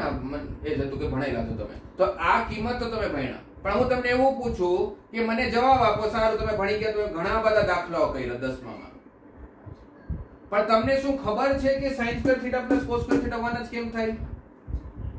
અથવા ક્યાંથી આવ્યું sin square theta plus cos square theta 1? શું તમને ખબર છે કે cos 0 ડિગ્રી ની કિંમત 1 શા માટે થાય અથવા sin 0 ની ડિગ્રી 0 જ કેમ થાય? એ તમને નથી ખબર. અને એ જે નથી ખબર ને એને જ કહેવાય ફાઉન્ડેશન. અત્યાર સુધી તમને કહી દેવામાં આવતું કે આવું થાય, યાદ કરી લ્યો. તમે યાદ કરી લીધા, દાખલા કરીને કે બધું થઈ જતું. પણ શા માટે? એ સવાલ તમારા માઇન્ડમાં નહીં આવતો હતો. એ સવાલ હવે તમારે આવવો જોઈએ કે હું કંઈ કહું કે કોઈ પણ કંઈ કહે તો પૂછો આવું જ કેમ. એ તમારે જાણવું જ પડશે, તો જ તમારા એપ્લિકેશન સ્ટ્રોંગ થશે અને તો જ તમે સવાલોમાં લગાવી શકશો. કારણ કે એક વસ્તુ બીજી પણ સમજો વિદ્યાર્થી મિત્રો, કે 10મા ધોરણમાં કેવું હતું કે તમે જે ભણીને જતા હતા, તમે જે 10માની ટેક્સ્ટ બુક કરીને ગયા, એમાંથી જ બેઠો દાખલો આવવાનો હતો બોર્ડમાં, સેમ ટુ સેમ. અહીંયા જ્યારે તમે JEE ની અથવા નીટ ની જ્યારે તૈયારી કરો છો, એમાં પણ ખાસ કરીને એડવાન્સ ની જ્યારે આપણે વાત કરીએ અથવા મેન્સ ની પણ વાત કરીએ, તો તમે સપોઝ કોઈ પ્રકરણમાં ત્રિકોણમિતિમાં તમે 500, મેં 50 દાખલા કરાવ્યા, તમને 300 કરવા આપ્યા, કારણ કે મારા 50 કરવાથી તમારા કન્સેપ્ટ તો થોડા ક્લિયર થવાના. તમે જ્યારે 300 કરશો, હું જ્યારે 50 કરાવીશ, ત્યારે તમને થોડો આઈડિયા આવશે કે હા આવી રીતે કંઈક કરી શકાય, આવી રીતે કંઈક વિચારી શકાય. પણ જ્યારે તમે 300 કરશો તો તમને કન્સેપ્ટ ક્લિયર થશે કે હા આવી જ રીતે થાય, તમારું મગજ ચાલવાનું ચાલુ થશે. અને પણ એ પણ નક્કી વાત છે કે જ્યારે તમે ખરેખર એક્ઝામ આપવા જશો તો મેં 50 કર્યા, તમે 300 કરેલા, આપણે ત્રિકોણમિતિમાં 350 દાખલા કર્યા. પણ તમે જ્યારે એક્ઝામ આપવા જશો કે 350 માંથી એકય દાખલો બેઠો નથી આવવાનો, ક્યાંક 351 જ આવવાનો છે, જે તમે પહેલી વાર જોશો તે દિવસે. જ્યારે એક્ઝામ આપવા જશો તો પહેલી વાર તમારી સામે 351મો દાખલો આવશે, જે તમે પહેલી જ વાર જોયો હશે. તો ત્યારે પહેલી જ વાર જોયો હશે તો તમારું મગજ ચાલવું જોઈએ ને કે આ ક્વેશ્ચન આવી જ રીતે થાય. એ ચાલશે, કારણ કે તમે 350 અલગ અલગ ટાઈપના દાખલા કર્યા છે. એટલે દુનિયાના એના રિલેટેડ જેટલા પણ કન્સેપ્ટો હતા, જેટલા પણ અલગ અલગ ટાઈપના દાખલા બની શકતા હતા, બધા તમે કરી શક્યા. એટલે તમારા માટે કોઈ નવો દાખલો પણ આવી જાય તો તમારા માટે કોઈ બહુ મોટી વાત નથી એ દાખલો કરવામાં. Yes, right. એટલે આ જે વસ્તુ છે એ તમે ભણી ગયા છો, પણ તમને એ ખબર નથી કે આવું બન્યું કઈ રીતે. તો હવે આપણે ત્યાં જવાનું છે કે આજથી 1800 વર્ષ પહેલા જ્યારે આર્યભટ્ટ, ન્યૂટન અને એ લેવલના જે બધા ગણિત શાસ્ત્રીઓ ભેગા થઈને ત્રિકોણમિતિ બનાવ્યું એ લોકોએ, એ શું વિચારીને બનાવ્યું, રાઈટ. તો આપણે એના વિશે વાત કરીએ હવે. આ જે ત્રિકોણમિતિ કહીએ તેમાં જો નામમાં ત્રિકોણ છે, એટલે તમને એટલી તો ખબર છે કે ભાઈ ત્રિકોણમિતિમાં આપણે ત્રિકોણમિતિનો ઉપયોગ ક્યાં કરતા હોય છે? ત્રિકોણમાં. ક્યાં ઉપયોગ કરતા હોય છે? ત્રિકોણમાં, રાઈટ. તો ત્રિકોણમાં જો ઉપયોગ કરતા હોઈએ છીએ તો ત્રિકોણમિતિમાં નામમાં જ ત્રિકોણમિતિ, એટલે ઉપયોગ ભલે આપણે ત્રિકોણમિતિમાંથી કરીએ, ત્રિકોણમિતિમાં કરીએ છીએ, ટ્રાયેંગલમાં કરીએ. ત્રિકોણ એટલે કોણ? Triangle, right. અચ્છા, બીજી એક બહુ ખોટી માનતા હોય છે બધા વિદ્યાર્થીઓની કે સર ત્રિકોણમિતિનો ઉપયોગ ખાલી અને ખાલી રાઈટ એંગલ ટ્રાયેંગલમાં થતો હોય છે. રાઈટ એંગલ ટ્રાયેંગલ એટલે કાટકોણ ત્રિકોણ. રાઈટ એંગલ એટલે જેનો 90 નો ખૂણો બને, એને શું કહેવાય? Right angle triangle. એંગલ તો ખબર પડે ને વિદ્યાર્થી મિત્રો, એંગલ એટલે ખૂણો, ટ્રાયેંગલ એટલે ત્રિકોણ. આ બધા શબ્દો તો તમે જાણતા જ હશો. એટલે બધાને મોટા ભાગના વિદ્યાર્થીઓને એવું હોય છે કે જે ટ્રિગ્નોમેટ્રી છે, જે ત્રિકોણમિતિ છે, એ ખાલી રાઈટ એંગલ ટ્રાયેંગલમાં જ ઉપયોગ થતો હોય છે, પણ એવું ના હોય. ત્રિકોણમાં તો બધા ટાઈપના ત્રિકોણ આવી જાય. આ પણ એક ત્રિકોણ છે, આ પણ એક ત્રિકોણ છે, આ પણ એક ત્રિકોણ છે, આ લઘુકોણ ત્રિકોણ છે, આ ગુરુકોણ ત્રિકોણ છે. એટલે ત્રિકોણ તો ગમે તેવા હોઈ શકે, હે ને? એટલે એવું નથી કે ખાલી રાઈટ એંગલ ટ્રાયેંગલ મતલબ કાટકોણ ત્રિકોણમાં જ ઉપયોગ, તે બધી જ જગ્યાએ ઉપયોગ થઈ શકે. બરાબર છે? એટલે એના નામ ઉપરથી આપણે એ તો ખબર છે કે ભાઈ ત્રિકોણમિતિનો ઉપયોગ ત્રિકોણમાં થાય, કારણ કે ત્રિકોણમાં ખૂણાઓ આવે. પણ એનું જે ઓરિજિન છે, જ્યાંથી એ બનેલું છે, એ ત્રિકોણમાંથી નથી બનેલું. જ્યારે કોઈ વિદ્યાર્થીને પૂછો કે મને કયો છે વિચારીને કે ત્રિકોણમિતિ ક્યાંથી બન્યું હશે, તો મોટા ભાગના બધા જ વિદ્યાર્થીઓનો જવાબ એક જ હોય, સાહેબ ત્રિકોણમાંથી. પણ એવું નથી. ત્રિકોણમિતિ આખું જે બનેલું છે એક એકમ વર્તુળમાંથી બનેલું છે. ક્યાંથી બનેલું છે વિદ્યાર્થી મિત્રો? એક એકમ વર્તુળમાંથી બનેલું છે. એકમ વર્તુળનો મતલબ શું છે કે એવો વર્તુળ, એવો સર્કલ. વર્તુળને શું કહેવાય? સર્કલ.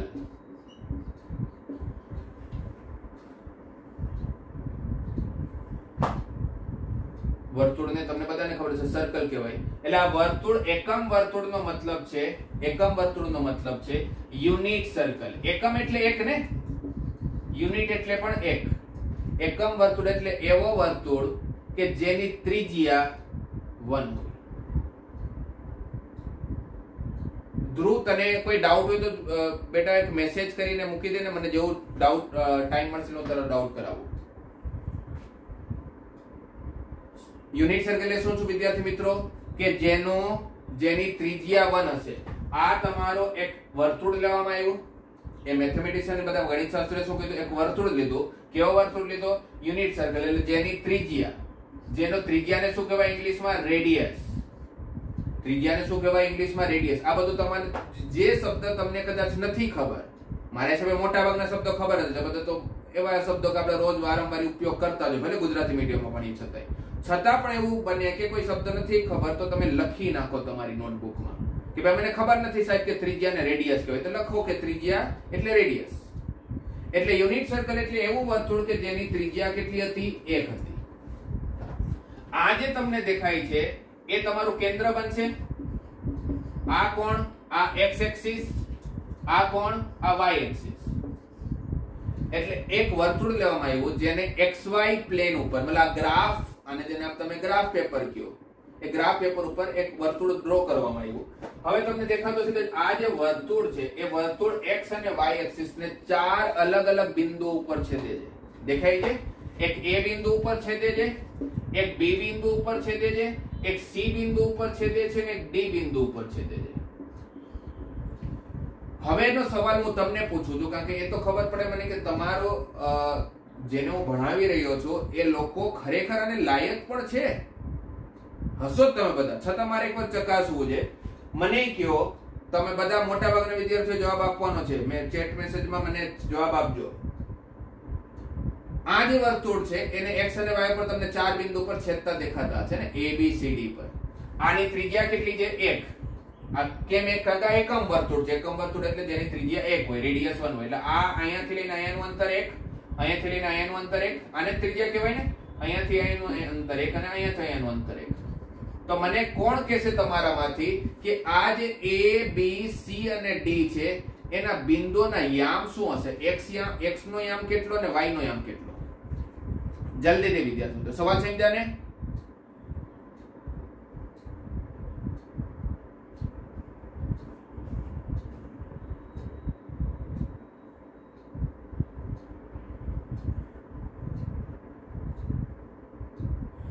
નિરાગ વિચારીને જવાબ આપ છોકરા. ધ્રુવ JEE વિશે હું તને જે કહેતો હતો, તને એવું હોય તો છોકરા ક્લાસ પૂરો થાય ને પછી તું મને એકવાર કોલ કરી લેજો, હું તને આખું સમજાવી દઈશ. હે ને? અત્યારે ક્લાસ વચ્ચે આપણે ડિસ્ટર્બ નથી કરવું, ક્લાસને ચાલવા દઈએ. પછી તને જે પણ ડાઉટ છે એ તું મને ફોન કરી લેજે, હું તને જણાવી દઈશ. વંશ, વેરી ગુડ વંશ. વંશે એકદમ સાચો જવાબ આપ્યો.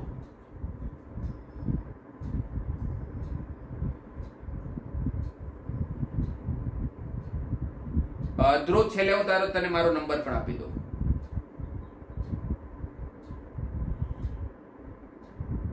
યસ, હજી ઘણા બધા વિદ્યાર્થીઓનો જવાબ નથી આવતો. સૌથી પહેલા આપણે એ ની વાત કરીએ. આ અંતર જો 1 હોય તો a નો યામ શું છે, શું હશે? ઘણા બધા વિદ્યાર્થીઓ જવાબ આપ્યો, શું હશે? 1,0.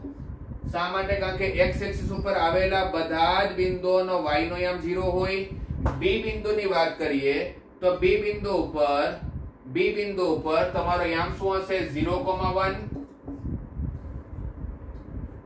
હે ને? કારણ કે y એક્સિસ ઉપર તમારો x નો યામ 0 હશે, y નો યામ 1 હશે. જ્યારે c બિંદુ ઉપર પહોંચશું તો c બિંદુ ઉપર તમારો યામ શું હશે? -1,0. -1,0 ને કાં આ બાજુ કેવું છે? x એક્સિસ તો છે પણ ઋણ વાળું છે ને, નેગેટિવ x એક્સિસ છે. નેગેટિવ અને પોઝિટિવ x એક્સિસ. આ બાજુ પોઝિટિવ y એક્સિસ અને નેગેટિવ y એક્સિસ, આ બધું તમને ખબર જ છે. તો d નો યામ શું હશે? 0,-1. Very good. ઘણા બધા વિદ્યાર્થીઓ મને એકદમ સાચો જવાબ આપ્યો છે, અને આટલું તો આવડવું પણ જોઈએ, હે ને છોકરા? આમાં કઈ બહુ મોટી વસ્તુ આપણે નથી કરી રહ્યા. હજી એક ક્વેશ્ચન તમને બધાને ખબર છે, એ મને કહો, આ x એક્સિસ ઉપર નોર્મલ સવાલ જો, આને સાથે કઈ લેવાતા નથી. આ સપોઝ તમારો x એક્સિસ છે, x નો અક્ષ છે, અક્ષને શું કહેવાય? એક્સિસ.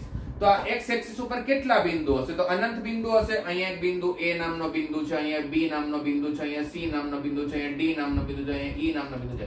આ અનંત જે બિંદુઓ હશે એ બધા જ બિંદુઓમાં એક એવી વસ્તુ છે જે બધામાં સરખી છે. એ શું છે? આ બધામાં એક વસ્તુ સામાન્ય છે. આ બધા જ બિંદુઓમાં એક વસ્તુ સામાન્ય છે. શું છે?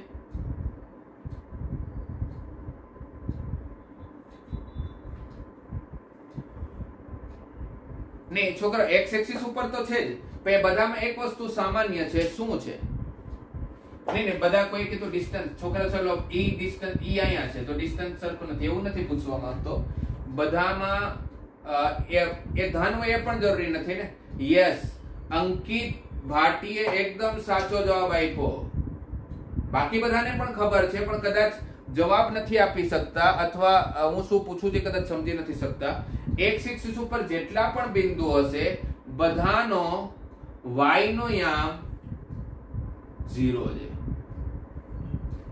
ગૌતમ સમરેખ તો છે જ, ઓબ્વિયસ કે એક જ રેખા ઉપર છે તો દેખાય છે, પણ બધામાં બીજું શું સામાન્ય છે? બધાના જ y ના યામ 0 હોય, હે ને? x એક્સિસ ઉપર અસંખ્ય બિંદુઓ છે, એ અસંખ્ય ને અસંખ્ય બિંદુઓ બધાનો જ y નો યામ શું છે? 0. એ તમને બધાને ખબર છે કે y નો યામ 0 હોય. તો y નો યામ 0 હોવાને કારણે આજે x એક્સિસ તમને જે એક રેખા દેખાય છે એ રેખાનું પોતાનું એક સમીકરણ હશે. એ x એક્સિસ નું પોતાનું એક સમીકરણ હશે, પોતાનું એક ઇક્વેશન હશે. સમીકરણ એટલે ઇક્વેશન. એ ઇક્વેશન શું હોય? y = 0. કેમ? તમે માનશો ને, હું 100 છોકરાને પૂછું ને જે 10મું પાસ કરીને 11માં આવ્યા કે x એક્સિસ નું સમીકરણ કયું, 100 માંથી 95 છોકરાઓને નથી ખબર હોતી. આ તો બહુ ખરાબ ના કહેવાય વિદ્યાર્થી મિત્રો કે મને x એક્સિસ નું સમીકરણ ના આવડતું હોય, અને તમે કેટલા વર્ષોથી આ ભણો છો x અને y એક્સિસ. કદાચ તમારામાંથી પણ ઘણા બધા એવા હશે કે જેને એ ખબર જ નથી કે x એક્સિસ નું સમીકરણ શું હોય. જે કન્સેપ્ટ ખબર છે ભાઈ x એક્સિસ ઉપર હોવાના બધા જ બિંદુઓનો y આમ 0 હોય, તેનું સમીકરણ શું થઈ ગયું? y = 0. બરાબર છે? તો મને y એક્સિસ નું ઇક્વેશન શું હશે કહી શકશો? y એક્સિસ ઉપર એવું શું છે કે જે બધા માટે સામાન્ય હશે? y એક્સિસ ઉપર એવું તો શું છે જે બધા માટે સામાન્ય હશે? તો આપણે બધાને ખબર છે શું કે બધાનો x નો યામ કોના બરાબર હોવાનો? 0 ના બરાબર, હે ને? એટલે હવે તમને કોઈ પૂછે કે ભાઈ x એક્સિસ નું સમીકરણ કયો, તો શું કહેવાનું? y = 0. y એક્સિસ નું સમીકરણ કયો, તો શું કહેશો? x = 0. રાઈટ? ઓકે, હવે પાછા આવી જઈએ. શું કર્યું ન્યૂટન્સ અને આર્યભટ્ટે? પહેલા વર્તુળ લીધો. કેવો વર્તુળ લીધો? યુનિટ સર્કલ, એકમ વર્તુળ લીધો. એકમ વર્તુળ એટલે શું? જેની ત્રિજ્યા 1 હતી. ત્રિજ્યા 1 હોવાને ઘણા બધા ત્રિજ્યા 1 હતી, એના કરતા આપણે ચારો બિંદુ મળી ગયા. ઓકે, ચારે બિંદુ મળી ગયા. પછી હવે જ્યારે આપણે ત્રિકોણમિતિની વાત કરીએ અને સાઈન હોય કે કોસ હોય, ખાલી સાઈન અને કોસ નું કોઈ અસ્તિત્વ નથી આ દુનિયામાં. કોઈ મને કોઈ પૂછે કે સાઈન શું હોય, તો કઈ સાઈન નામનું કઈ હોય જ નહીં. કોસ શું હોય, તો કોસ નામનું કઈ ના હોય. સાઈન ની સાથે જ્યારે ખૂણો આવે તો સાઈન નું અસ્તિત્વ બને. સાઈન ખૂણા વગર ના હોય. થીટા એટલે ખૂણો ને. સાઈન ખૂણા વગર ના હોય અને ખૂણો સાઈન વગર ના હોય. કોઈ ખૂણો હશે તેની સાઈન ની કિંમત પણ હશે, કોઈ ખૂણો હશે તેની 100% કોસ ની પણ કિંમત હશે. એટલે સાઇન અને કોસ, સાઇન અને ખૂણો એ બધા પેલા સિક્કાની બે બાજુઓ છે. જે રીતે હેડ અને ટેલ, હેડ હશે તો ટેલ પણ હશે, ટેલ હશે તો હેડ પણ હશે. એટલે સાઇન છે તો થીટા પણ છે, અને કોસ છે તો થીટા છે, અને થીટા છે તો સાઇન કોસ છે. ઓકે,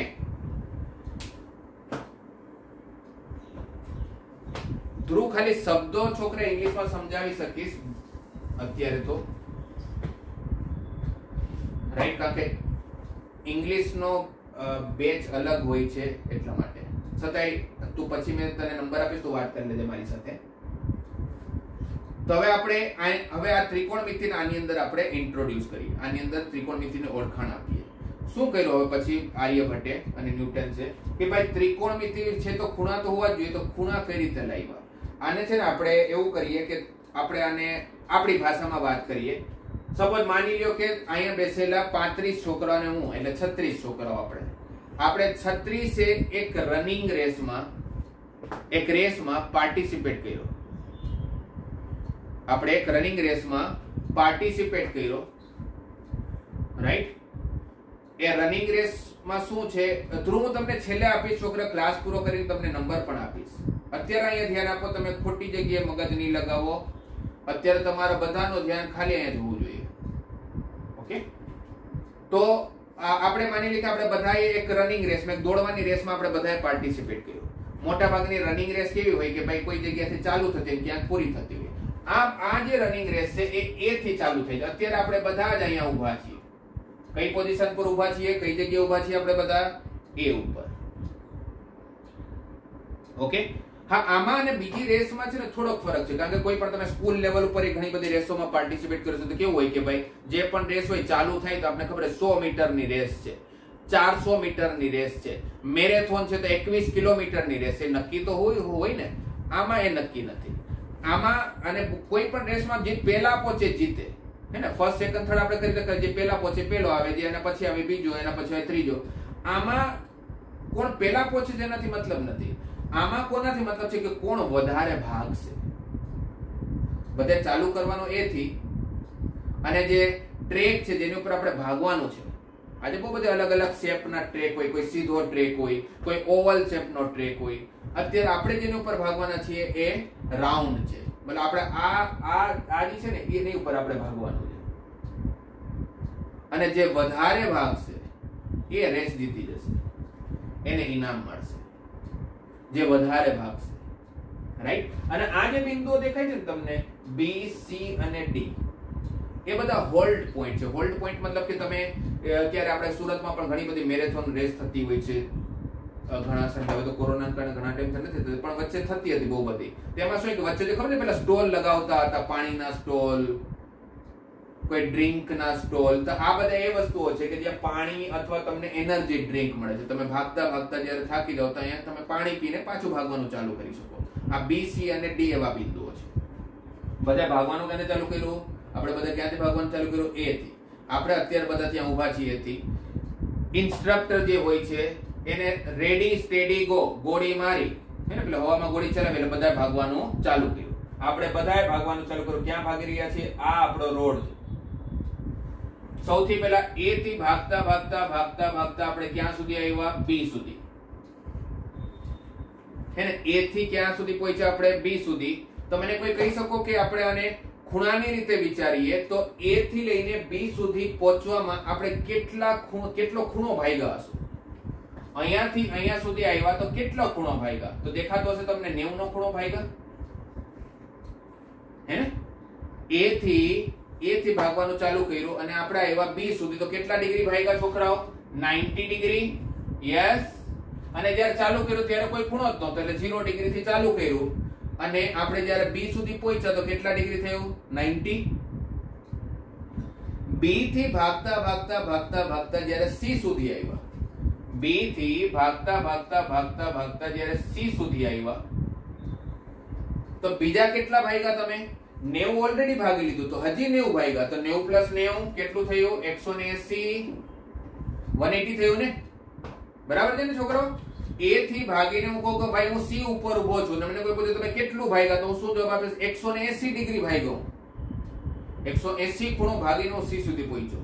પછી અહીંયાથી તમે જ્યારે ડી ઉપર આવશો તો 90 90 90 અને બીજા 90 એટલે કેટલા ખૂણા થયો છોકરાઓ 270 270 અને ત્યાંથી જ્યારે તમે પાછા એ ઉપર આવ્યા તમે એક આખું સર્કલ ફરી લીધું આખું એક વર્તુળ ફર્યા તો આખું એક વર્તુળ ફર્યા તો કેટલા ડિગ્રી થયું છોકરાઓ 360 પણ શું મારે 360 માં ઉપર ઊભો રહી જવાનું છે ભાઈ કોઈ પણ માણસ તમે કેવું આપણે હારવા માટે થોડી લડાઈ લડાવવા જઈ રહ્યા છીએ આ રેસમાં આપણે પાર્ટિસિપેટ લીધું છે ભાગ લીધો જીતવું જ આપણે ત્યાં ઊભા થોડા રહી જશું પાછા ભાગવાનું તો ચાલુ જ કરો રાખવાનું જ આપણે પાણી પીધું અહીંયા પહોંચ્યા પાછું ભાગ્યા તો પાછું જ્યારે તમે A થી B ઉપર આપશો તો કેટલો ખૂણો ભાગી લીધું તમે છોકરાઓ કેટલું ઓલરેડી ભાગી લીધું તું 360 હજી 90 ભાગ્યા તો અહીંયા પહોંચવામાં કેટલા ખૂણા ભાગ્યા તમે 450 હા કે ના 360 તમે ભાગ્યા હતા એમાં બીજા 90 સરવાળો કરશો તો કેટલું થશે 450 450 થી ભાગતા ભાગતા પાછો અહીંયા આવશો તો 450 માં હજી 90 સરવાળો કરીશ તો 540 હજી 90 સરવાળો કરીશ અહીંયા સુધી આવ્યો તો 630 540 માં 90 સરવાળો તો 630 થશે ને 630 માં 90 સરવાળો કરીશ તો 720 એટલે બે વાર જ્યારે હું વર્તુળ પૂરું કરીશ બે વાર આખું રિવોલ્યુશન્સ પૂરું કરીશ તો મેં કેટલા ડિગ્રી ભાગી લીધું હશે 720 શું આ ખૂણાનો ક્યારે અંત આવવાનો શું આ ખૂણાનો કોઈ યારે અંત આવવાનો તો ક્યારે અંત નથી આવવાનો શા માટે કારણ કે કોઈ એવો માણસ હોય કે જે ભાઈ જે સબ માની લો કે રોજે 20 કિલોમીટર ભાગી જાય સવારે ઉઠીને 20 કિલોમીટર ભાગી આવે હવે એવા માણસ સાથે આપણે કોમ્પિટિશનમાં પડ્યા હોય કે આપણે પહેલી વાર ભાગીએ છીએ તો એ તો ભાઈ થાકવાનો જ નથી એ તો 720 પછી 810 એ પહોંચશે 810 ડિગ્રી પછી 900 એ પહોંચશે પછી 990 એ પહોંચશે પછી 1080 એ પહોંચશે એ તો ચાલતો ભાગતો જ રહેવાનો એટલે મને કોઈ પૂછે કે આ ખૂણાનો અંત આવવાનો મને આ રેસનો ક્યારે અંત આવશે પણ ક્યારે અંત આવશે આપણને ખબર નથી ભાઈ બધા જ માણસો ક્યારેક તો થાકશે પણ ક્યારે થાકશે એ ખબર નથી એટલે આનો અંત છે પણ ક્યારે છે ખબર નથી તેનો કે એનો મતલબ કે આ ખૂણા કંઈ પણ શક્ય છે અને હમણાં થોડી વાર પહેલા આપણે વાત કરતા હતા કે જો ખૂણો હશે તેની સાથે સાઈન અને કોસ હશે તો એનો મતલબ કે 360 ડિગ્રી છે તો એની સાઈન ની કિંમત પણ હશે સાઈન 360 ડિગ્રીની કઈ ને કઈ કિંમત હશે કોસ 360 ડિગ્રીની કઈ ને કઈ કિંમત હશે સાઈન 10000 ડિગ્રીની કઈ ને કઈ કિંમત હશે કારણ કે ભાગતા ભાગતા ક્યારેક ને ક્યારેક 10000 ડિગ્રી બનશે 10000 નો ખૂણો બનશે તો એની સાઈન ની પણ કિંમત પણ હશે એની કોસ ની પણ કિંમત હશે હવે તમે વિચારો કે આવી તો અનંત ખૂણાઓ બની શકે તો અનંત ખૂણાઓ બની શકે તો અનંત કિંમતો પણ હોઈ શકે સાઈન અને કોસ ની શું અનંત કિંમતો યાદ રાખી શકવાનું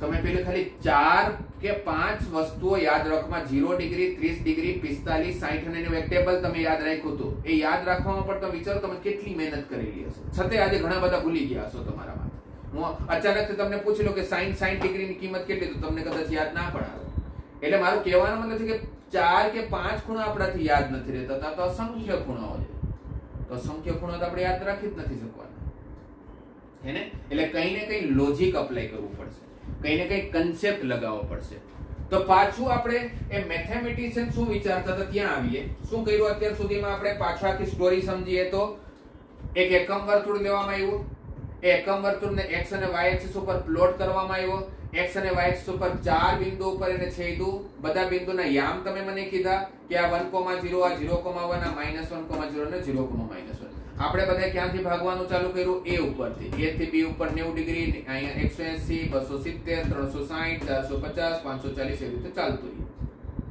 આટલું બધાને સમજાયું હશે આટલું ક્લિયર છે ને છોકરાઓ તો પછી આગળ વધી આટલું ક્લિયર છે તો કે ભાઈ ખૂણાઓ દર્શાવી દીધા આપણે હવે એક બીજી 10માં એક બીજો એક કન્સેપ્ટ તમે ભણ્યા હશો કે આ સપોઝ તમારો એક રાઈટ એંગલ ટ્રાયેંગલ છે આ તમારો એક રાઈટ એંગલ ટ્રાયેંગલ છે રાઈટ a b અને c અને આને આપણે થીટા ખૂણોનું નામ આપીએ તો તમે એક વસ્તુ ભણ્યા છો કે cos થીટા જે હોય છે એ પાસેની બાજુ છેદમાં કર્ણ ભણ્યા ને છોકરાઓ cos થીટા કોના બરાબર બેઝ અપોન હાઇપોટેનસ પાસેની બાજુ છેદમાં કર્ણ એ જે પાસેની બાજુ છે ને એને કહેવાય બેઝ આની ઉપર ઊભો છે ને, આખું પિલર ક્યાં ઊભો છે? આની ઉપર ઊભો છે, એટલે એને શું કહેવાય? બેઝ. અને આને જે કર્ણ કયો તો તમે, જેને કર્ણ કયો છે, કર્ણને કહેવાય હાઇપોટેનિયસ. શું કહેવાય છોકરાઓ? હાઇપોટેનિયસ. એટલે ક્યાંય પણ વાંચો હાઇપોટેનિયસ તો હવે તમને આવડવું જોઈએ. ખબર જ હશે મારા હિસાબે તો ઘણા બધા વિદ્યાર્થીઓને, ઘણા વિદ્યાર્થી મિત્રો કોઈને ખબર નથી તો ખાલી ધ્યાનમાં રાખો કે હાઇપોટેનિયસ એટલે કર્ણ, પાસેની બાજુ છેદમાં કર્ણ. એની સામે આપણે સાઈન ની વાત કરીએ વિદ્યાર્થી મિત્રો, તો સાઈન થીટા શું છે? સાઈન થીટા એટલે સામેની બાજુ BC ના છેદમાં કર્ણ. હે ને? સામેની બાજુ છેદમાં કર્ણ. સામેની બાજુને શું કહેવાય? અહીંયા લંબ બનાવે છે છોકરાઓ. આ જે રેખા દેખાય છે તમને અહીંયા, આની સાથે લંબ બનાવે છે. 90 ડિગ્રી બનાવે એટલે લંબ કયો ને. લંબને કહેવાય ઇંગ્લિશમાં પરપેન્ડિક્યુલર. શું કહેવાય? પરપેન્ડિક્યુલર. પરપેન્ડિક્યુલર એટલે લંબ. પરપેન્ડિક્યુલર એટલે લંબ.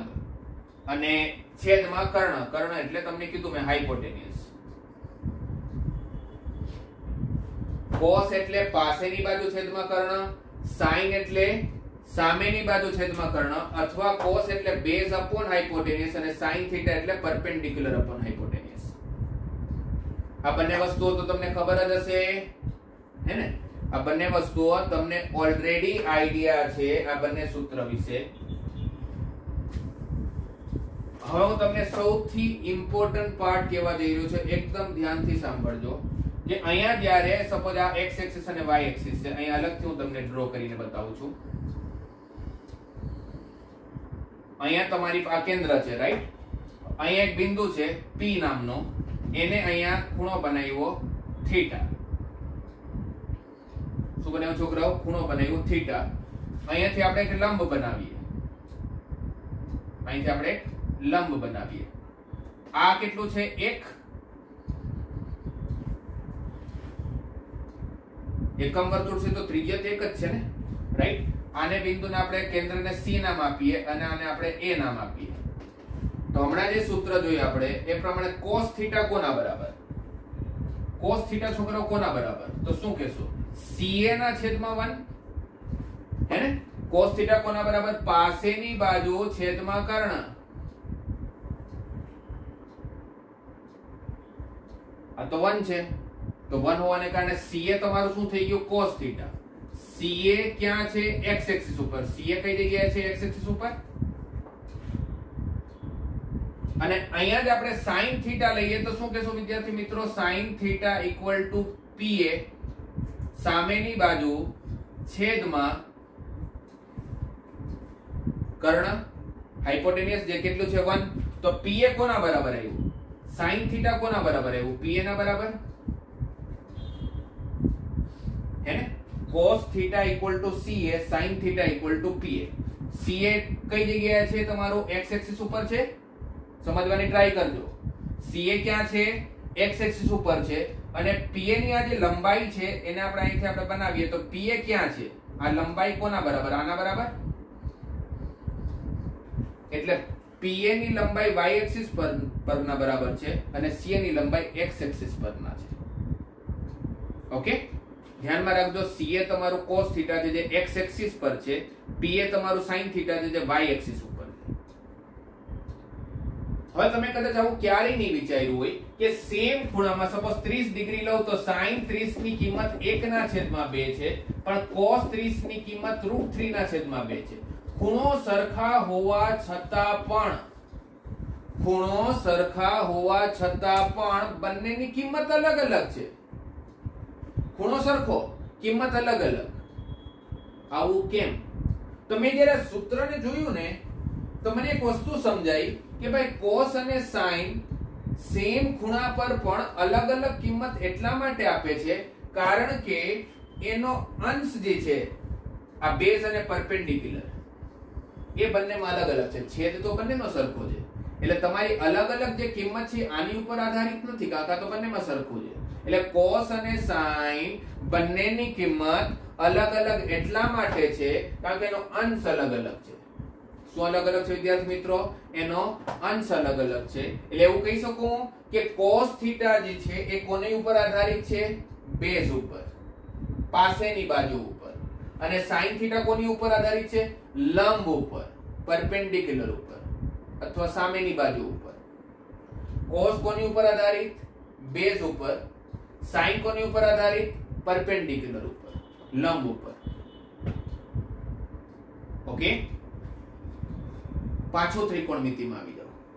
આ જેટલા ખૂણા લખ્યા આપણે 0 ડિગ્રી, 90 ડિગ્રી, 180 ડિગ્રી. મેં જ્યારે લખ્યું કે હું 90 ડિગ્રી આવ્યો તો 90 ડિગ્રી કોના સાપેક્ષમાં? ભાઈ 90 નો ખૂણો બન્યો, પણ કોના સાપેક્ષમાં? કોની સાથે 90 નો ખૂણો બન્યો? તો આપણે શું કહેશું? x એક્સિસ સાથે 90 નો ખૂણો બન્યો.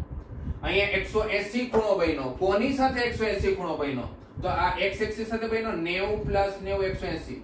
270 બન્યો. કોની સાથે બન્યો? x એક્સિસ સાથે 90 + 90 180 + 90 270 બન્યો. તો જેટલા પણ ખૂણા તમને લખેલા દેખાય છે એ કોના સાપેક્ષમાં છે? કોને ધ્યાનમાં રાખીને ખૂણા બનાવેલા છે? તેવું કહી શકીએ x એક્સિસ ને ધ્યાનમાં રાખીને ખૂણા બનાવેલા છે. x એક્સિસ ના સાપેક્ષમાં બધા ખૂણા લખેલા છે. દેખાય છે આપણને? હા કે ના છોકરાઓ? ખબર પડે છે ને? આ જેટલા પણ ખૂણાઓ આપણે લખ્યા અહીંયા એ કોના સાપેક્ષમાં લખ્યા? આપણે x એક્સિસ ના સાપેક્ષમાં લખ્યા. તો x એક્સિસ ના સાપેક્ષમાં લખ્યા તો એનો મતલબ કે x એક્સિસ આપણો શું થયો? આ જે ખૂણો બનાવીએ એ આના સાપેક્ષમાં બનાવે ને, એટલે આ તમારું શું થયું? બેઝ થયું. જેના સાપેક્ષમાં તમે ખૂણા બનાવો છો એ શું છે? તમારો બેઝ. એની ઉપર આખો ખૂણાઓ આધારિત છે. અને તમે વિચારો, જો આ તમારો બેઝ હોય તો એની સાથે 90 નો ખૂણો કોણ બનાવે છે? એની સાથે પરપેન્ડિક્યુલર કોણ છે? એની સાથે લંબ કોણ છે? તો y. ભાઈ x સાથે 90 કોણ બનાવે છે? 90 કોણ બનાવે છે? y. એટલે x જો બેઝ છે તો y શું થયું વિદ્યાર્થી મિત્રો? પરપેન્ડિક્યુલર. હા કે ના? x જો તમારો બેઝ છે તો y શું થયું તમારું? પરપેન્ડિક્યુલર. હા કે ના?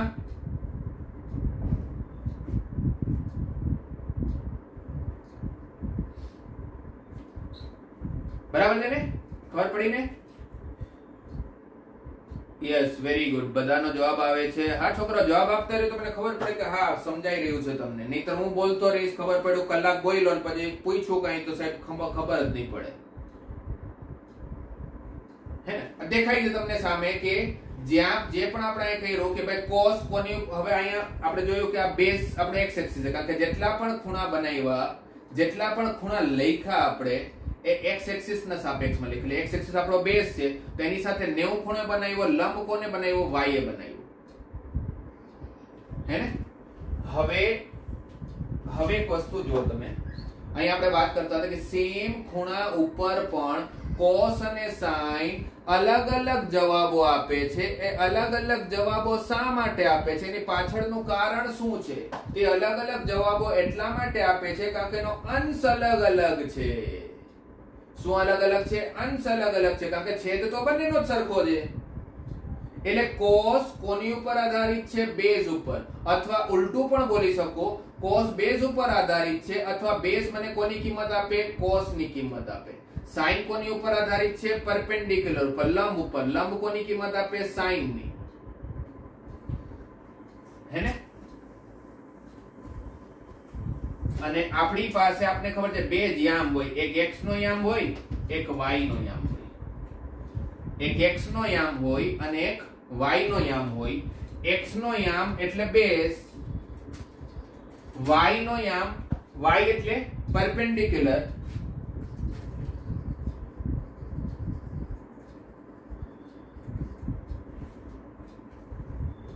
x એટલે બેઝ આપણે જોયું, y એટલે પરપેન્ડિક્યુલર જોયું. બેઝ કોની કિંમત આપે? cos ની. બેઝ કોની કિંમત આપશે? cos ની. પરપેન્ડિક્યુલર લંબ કોની કિંમત આપશે? sin ની.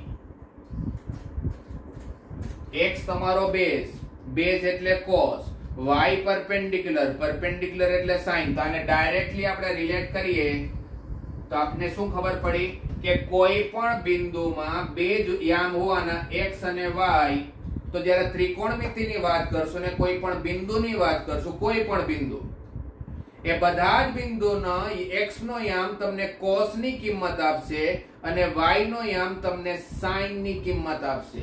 આ ત્રિકોણમિતિનો સૌથી બેઝિક ફાઉન્ડેશન છે. આટલું મને ખબર હોય એટલે મારો 50% ત્રિકોણમિતિ થઈ ગયું. મને જે ખબર છે કે x એક્સિસ મારો બેઝ છે, બેઝ મને કોની કિંમત આપે? cos ની. sin પરપેન્ડિક્યુલર ઉપર આધારિત છે, પરપેન્ડિક્યુલર એટલે કોણ? y, અને એ કોની કિંમત આપે? sin.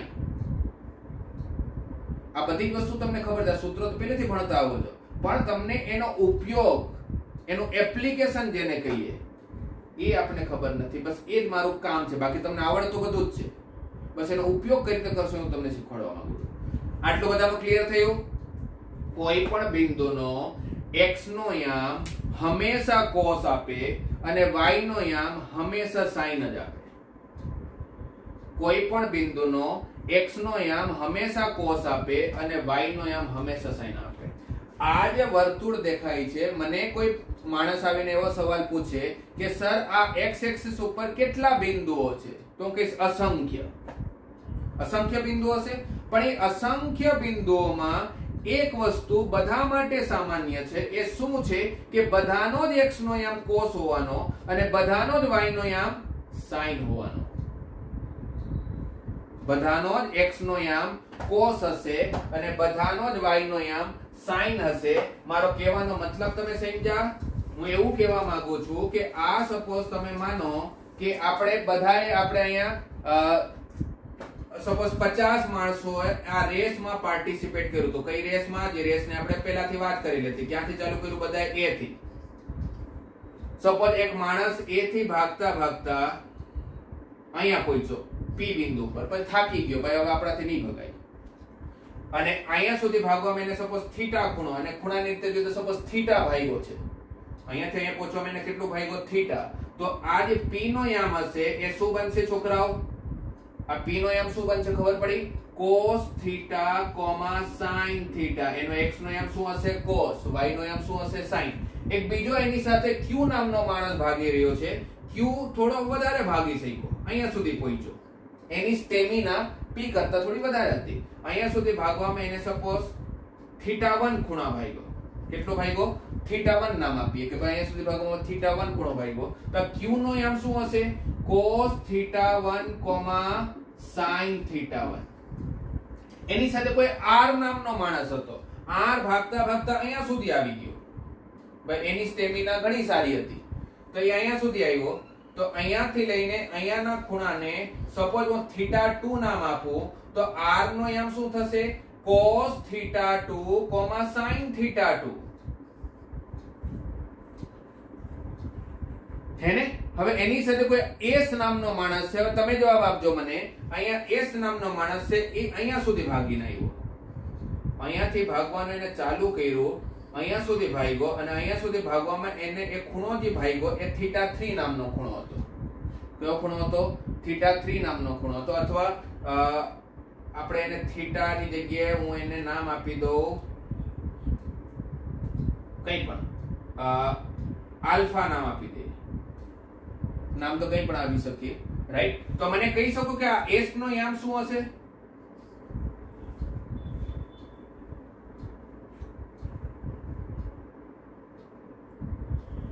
મને તમારામાંથી કોઈ કહી શકશે કે આનો યામ શું હશે? તો તમારી પાસે પેલો આલ્ફા ને બધું લખવા માટે કદાચ નહીં હોય. સપોઝ આપણે તમારી પાસે આને A3 નામ આપી દો. ચલો આ ખૂણાને આપણે A3 નામ આપીએ, તો આનો યામ શું હશે? કહેશો મને?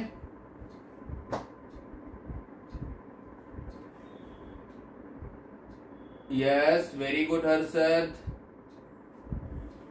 વેરી ગુડ નિકુંજ, કશ્યપ, મિત, બધાના જવાબ એકદમ સાચા છે. રાજનો જવાબ સાચો, જીલનો જવાબ એકદમ સાચો, મોનિલનો જવાબ એકદમ સાચો. વેરી ગુડ છોકરાઓ, વેરી ગુડ, બહુ સરસ કહેવાય.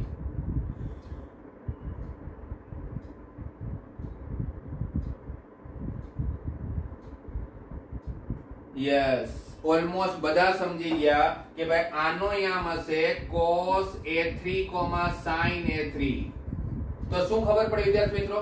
આની ઉપર અસંખ્ય બિંદુઓ છે, પણ એ બધા જ બિંદુઓનો x cos જ છે અને y sin જ છે. ખાલી બધામાં કઈ ફેરફાર છે, બધા જ બિંદુઓમાં તો ખાલી ખૂણાનો ફેરફાર છે, બાકી બધું જ સરખું છે. પેલો cos બીજો sin, હંમેશા એવું જ રહેવાનું. આજે આજથી 1800 વર્ષ પહેલા જ્યારે શોધ્યો ત્યારે પણ એવું જ હતું, આજે પણ એવું જ છે, ને આજથી 1800 વર્ષ પણ પછી પણ એવું જ રહેશે. x નો m cos, y નો m sin, કારણ કે આપણે જોયું છે કન્સેપ્ટ પ્રમાણે x બેઝ ઉપર આધારિત છે, y પરપેન્ડિક્યુલર આધારિત છે. તે જે અસ્તિત્વ જેનાથી બનેલું છે એ તો બદલવાનું જ નથી ને, એટલે કન્સેપ્ટ હંમેશા સરખો રહેવાનો. હવે આપણે પૂરું કરી, કારણ કે આજે ઘણું બધું લાંબુ ખેંચાઈ ગયું છે, રાઈટ. એક એવી વસ્તુ હું તમને કહેવા જઈ રહ્યો છું, તમને મજા આવી જશે એ કરીને. અંકિત મેં બસ એટલું કીધું કે તે જ જવાબ આપ્યો મને કે ભાઈ જ્યારે આ માણસ થીટા ભાગ્યો તો એનો એમ થયો cos થીટા sin થીટા. અહીંયા જ્યારે આગળ ગયો તો cos થીટા 1 sin થીટા 1. આ જ્યારે અહીંયા આવ્યો તો cos theta 2 sin theta 2.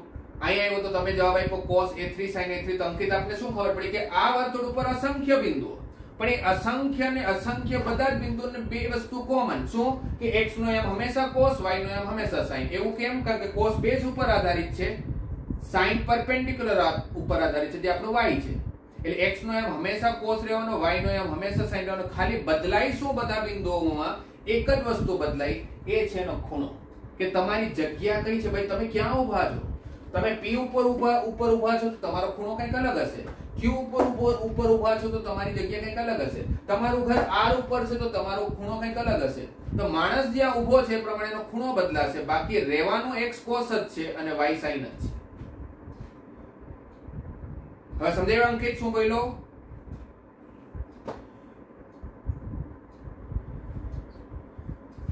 Yes. તો છેલ્લે એક વસ્તુ જેની ઉપર તમારું આખું 10મું ત્રિકોણમિતિ તમે ભણ્યા, એ ક્યાં થયું હોય તમને સમજાવી દઉં, અને એ પૂરું એ સમજ્યા પછી આપણે આજનો ક્લાસ પૂરો કરીએ. હે ને? તમે જોઈ લીધું કે ભાઈ આ વર્તુળ ઉપર અસંખ્ય બિંદુઓ છે, પણ એ અસંખ્ય બિંદુઓનો x નો યામ, સપોઝ આ ખૂણો થીટા છે તો અહીંયા તમારું cos થીટા, sin થીટા હશે. આને આપણે p નામ આપીએ. અહીંયા કોઈ q નામનો બિંદુ છે, એને આપણે થીટા 1 નામ આપીએ અથવા આલ્ફા નામ આપીએ. તો q નો યામ છે cos આલ્ફા, sin આલ્ફા. આ આપણું કેન્દ્ર છે, જે આપણું 0,0 છે, અને o થી લઈને p નું અંતર એ ત્રિજ્યા છે, જે તમને ખબર છે કે OP 1 છે. એ રીતે તમને એ પણ ખબર છે કે OQ પણ 1 છે. આ તો 1 ને છોકરાઓ, ત્રિજ્યા તો 1 છે, એકમ વર્તુળ. હવે કોઈ તમને ઊંઘમાંથી પણ ઉઠાડીને પૂછે કે ત્રિકોણમિતિનું જન્મ આ દુનિયામાં ક્યાંથી થયો, તો તમે શું કહેશો તમે? એકમ વર્તુળ પરથી થયો, યુનિટ સર્કલ પરથી થયો. અને એકમ વર્તુળ નહીં બોલવાનું, હું બોલવાનું યુનિટ સર્કલ પરથી થયો. હવે આપણે ધીરે ધીરે એ શબ્દો મગજમાં ઉતારવાનું ચાલુ કરું છું. આઈટી માં જવું છે ને છોકરાઓ આપણે, અથવા એમ્સ માં જવું છે, તેવી સારી જગ્યાએ પહોંચવું છે, તો ક્યાંક ને થોડું ઘણું તો આપણે ઇંગ્લિશ આવડવું જોઈએ, શબ્દો આવડવા જોઈએ, બીજું કઈ નહીં. તો હવે આપણે ખબર છે કે OP1 OQ1. તમને આ એક બિંદુ હોય x1, y1, અહીં એક બિંદુ છે x2, y2. તો તમને a અને b બિંદુ વચ્ચેનું અંતર શોધતા આવડે? શું આવડે જ છે, કારણ કે તમે ભણ્યા છો. આ તો ભણ્યા ને છોકરાઓ કે આની વચ્ચેનું અંતર શોધવું હોય તો અંતરનું સૂત્ર x1 - x2 નો વર્ગ પ્લસ y1 - y2 નો વર્ગ થાય. હા કે નામાં જવાબ તો આપો છોકરો, થાય કે નહીં? એટલે ખબર તો પડે કે મને. હા કે હું તો કઈ ખોટું નથી કરતો ને? હા થાય, બરાબર. એટલે તમને ખબર છે કે અંતરનું સૂત્ર શું છે. તો O અને P વચ્ચેનું અંતર શોધીએ આપણે. O અને P વચ્ચેનું અંતર શોધીએ તો આ તમારું x2, આ તમારું x1. તો શું લખશો? cos થીટા -0 નો વર્ગ પ્લસ sin થીટા -0 નો વર્ગ, અને આ કોના બરાબર આવ્યું? 1 ના બરાબર. કોના બરાબર આવ્યું? 1 ના બરાબર.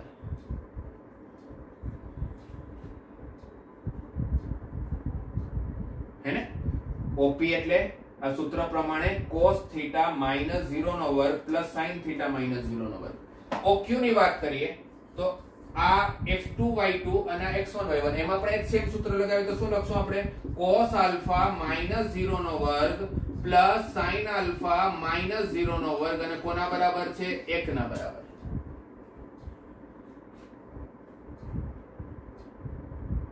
રાઈટ.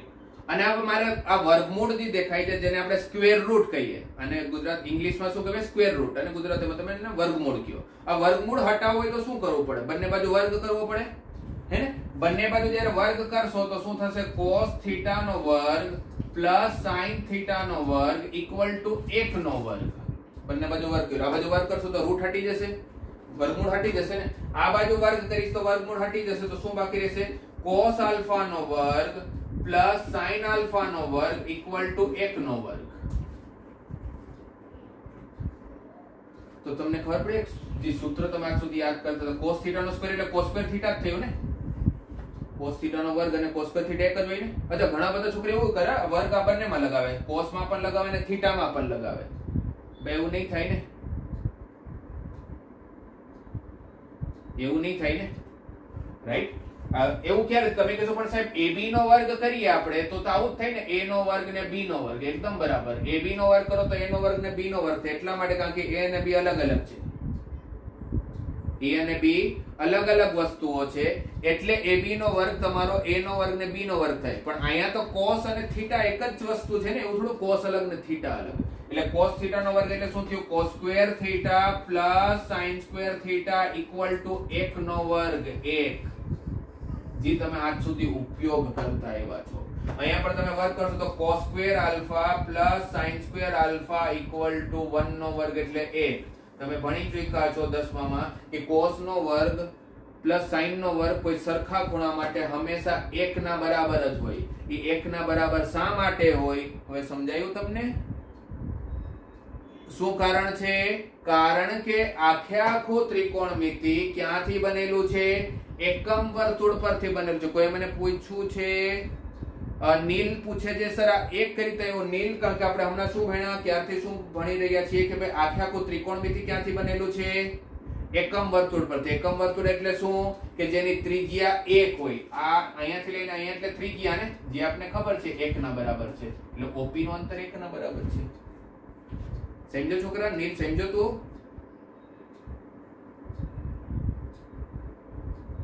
અને OQ પણ શું છે? ત્રિજ્યા. તો ત્રિજ્યા તો આપણે ખબર છે એકમ વર્તુળ એટલે 1 એટલે 1 ના બરાબર છે. એટલે હવે ખબર પડી છોકરાઓ કે શા માટે cos square theta plus sin square theta આજ સુધી આપણે એક ઉપયોગ કરતા હતા, 2 નહોતા કરતા, 3 નહોતા કરતા, 5 નહોતા કરતા. કારણ કે ત્રિકોણમિતિ ક્યાંથી બનેલું છે? એકમ વર્તુળ પરથી બનેલું છે, યુનિટ સર્કલ પરથી બનેલું છે. ઓકે, તો આજનો આખે આખો જે આપણે છેલ્લી કલાકમાં ભણ્યા, પેલી 15-20 મિનિટ આપણે નોર્મલ વાતો કરેલી, પણ એક કલાકમાં જે ભણ્યા એના જે એકદમ સંક્ષેપમાં પૂરું કરીએ તો બે જ વસ્તુ ભણાવી હું તમને કહું તો, આખે આખું પૂરું કરું તો. પહેલી વસ્તુ કે ત્રિકોણમિતિ એક એકમ વર્તુળ પરથી બનેલું છે, એ બહુ સારી રીતે યાદમાં રાખજો. એકમ વર્તુળ જેની ત્રિજ્યા 1 હોય. બીજી વસ્તુ કે x નો યામ તમને હંમેશા cos આપે કારણ કે તમારો બેઝ છે, અને y નો યામ તમને sin આપે કારણ કે તમારો લંબ છે. કારણ કે ખૂણા જેટલા પણ બને છે x એક્સિસ ના સાપેક્ષમાં બને છે, એટલે x એક્સિસ તમારો બેઝ, y એક્સિસ તમારો લંબ, એટલે x cos આપે, y sin આપે. બસ આ બે જ વસ્તુ મેં ભણાવી આજે. એની આગળનું આપણે કાલે ભણશું કે એની ઉપરથી ખૂણાઓ, આ જે અસંખ્ય ખૂણાઓ છે એ અસંખ્ય ખૂણાઓ કઈ રીતે શોધી શકાય.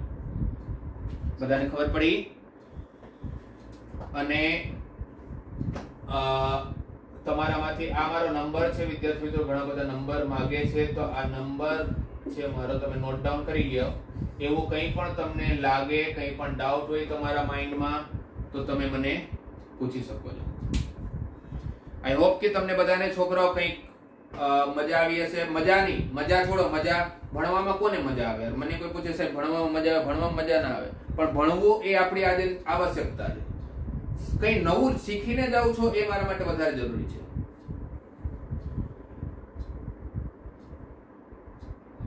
હે ને, નવું તમે કઈ શીખીને જાવ છો એ આપણા માટે વધારે જરૂરી છે, રાઈટ? તો છોકરાઓ નવું કઈ શીખા આજે તમે લોકો?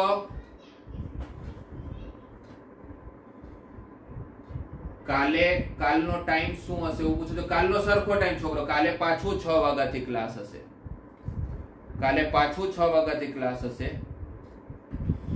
રાઈટ? હજી આજે મેં એટલું બધું નથી ભણ્યું કે તમને કામ આપી શકું.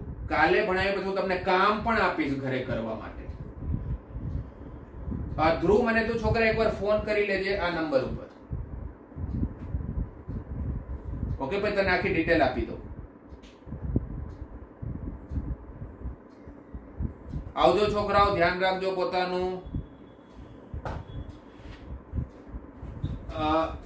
અત્યારે કશ્યપ કેવું છે કે હું તમને જે ભણાવું છું એ મેથ્સ કેવું કંઈ જ નથી. આ નોર્મલ વસ્તુ છે જે તમને મેથ્સ, ફિઝિક્સ, કેમેસ્ટ્રી બધી જગ્યાએ ઉપયોગ થવાનો, ત્રિકોણમિતિ બધી જગ્યાઓ. એટલે હું તમને જે ભણાવવાનો છું એ મેથ્સ માટે પણ ઉપયોગ થશે, ફિઝિક્સ માટે પણ ઉપયોગ થશે અને કેમેસ્ટ્રી માટે પણ ઉપયોગ થશે. આરતી નથી ચાલુ થઈ હજી વાર છે ચાલુ કરવામાં.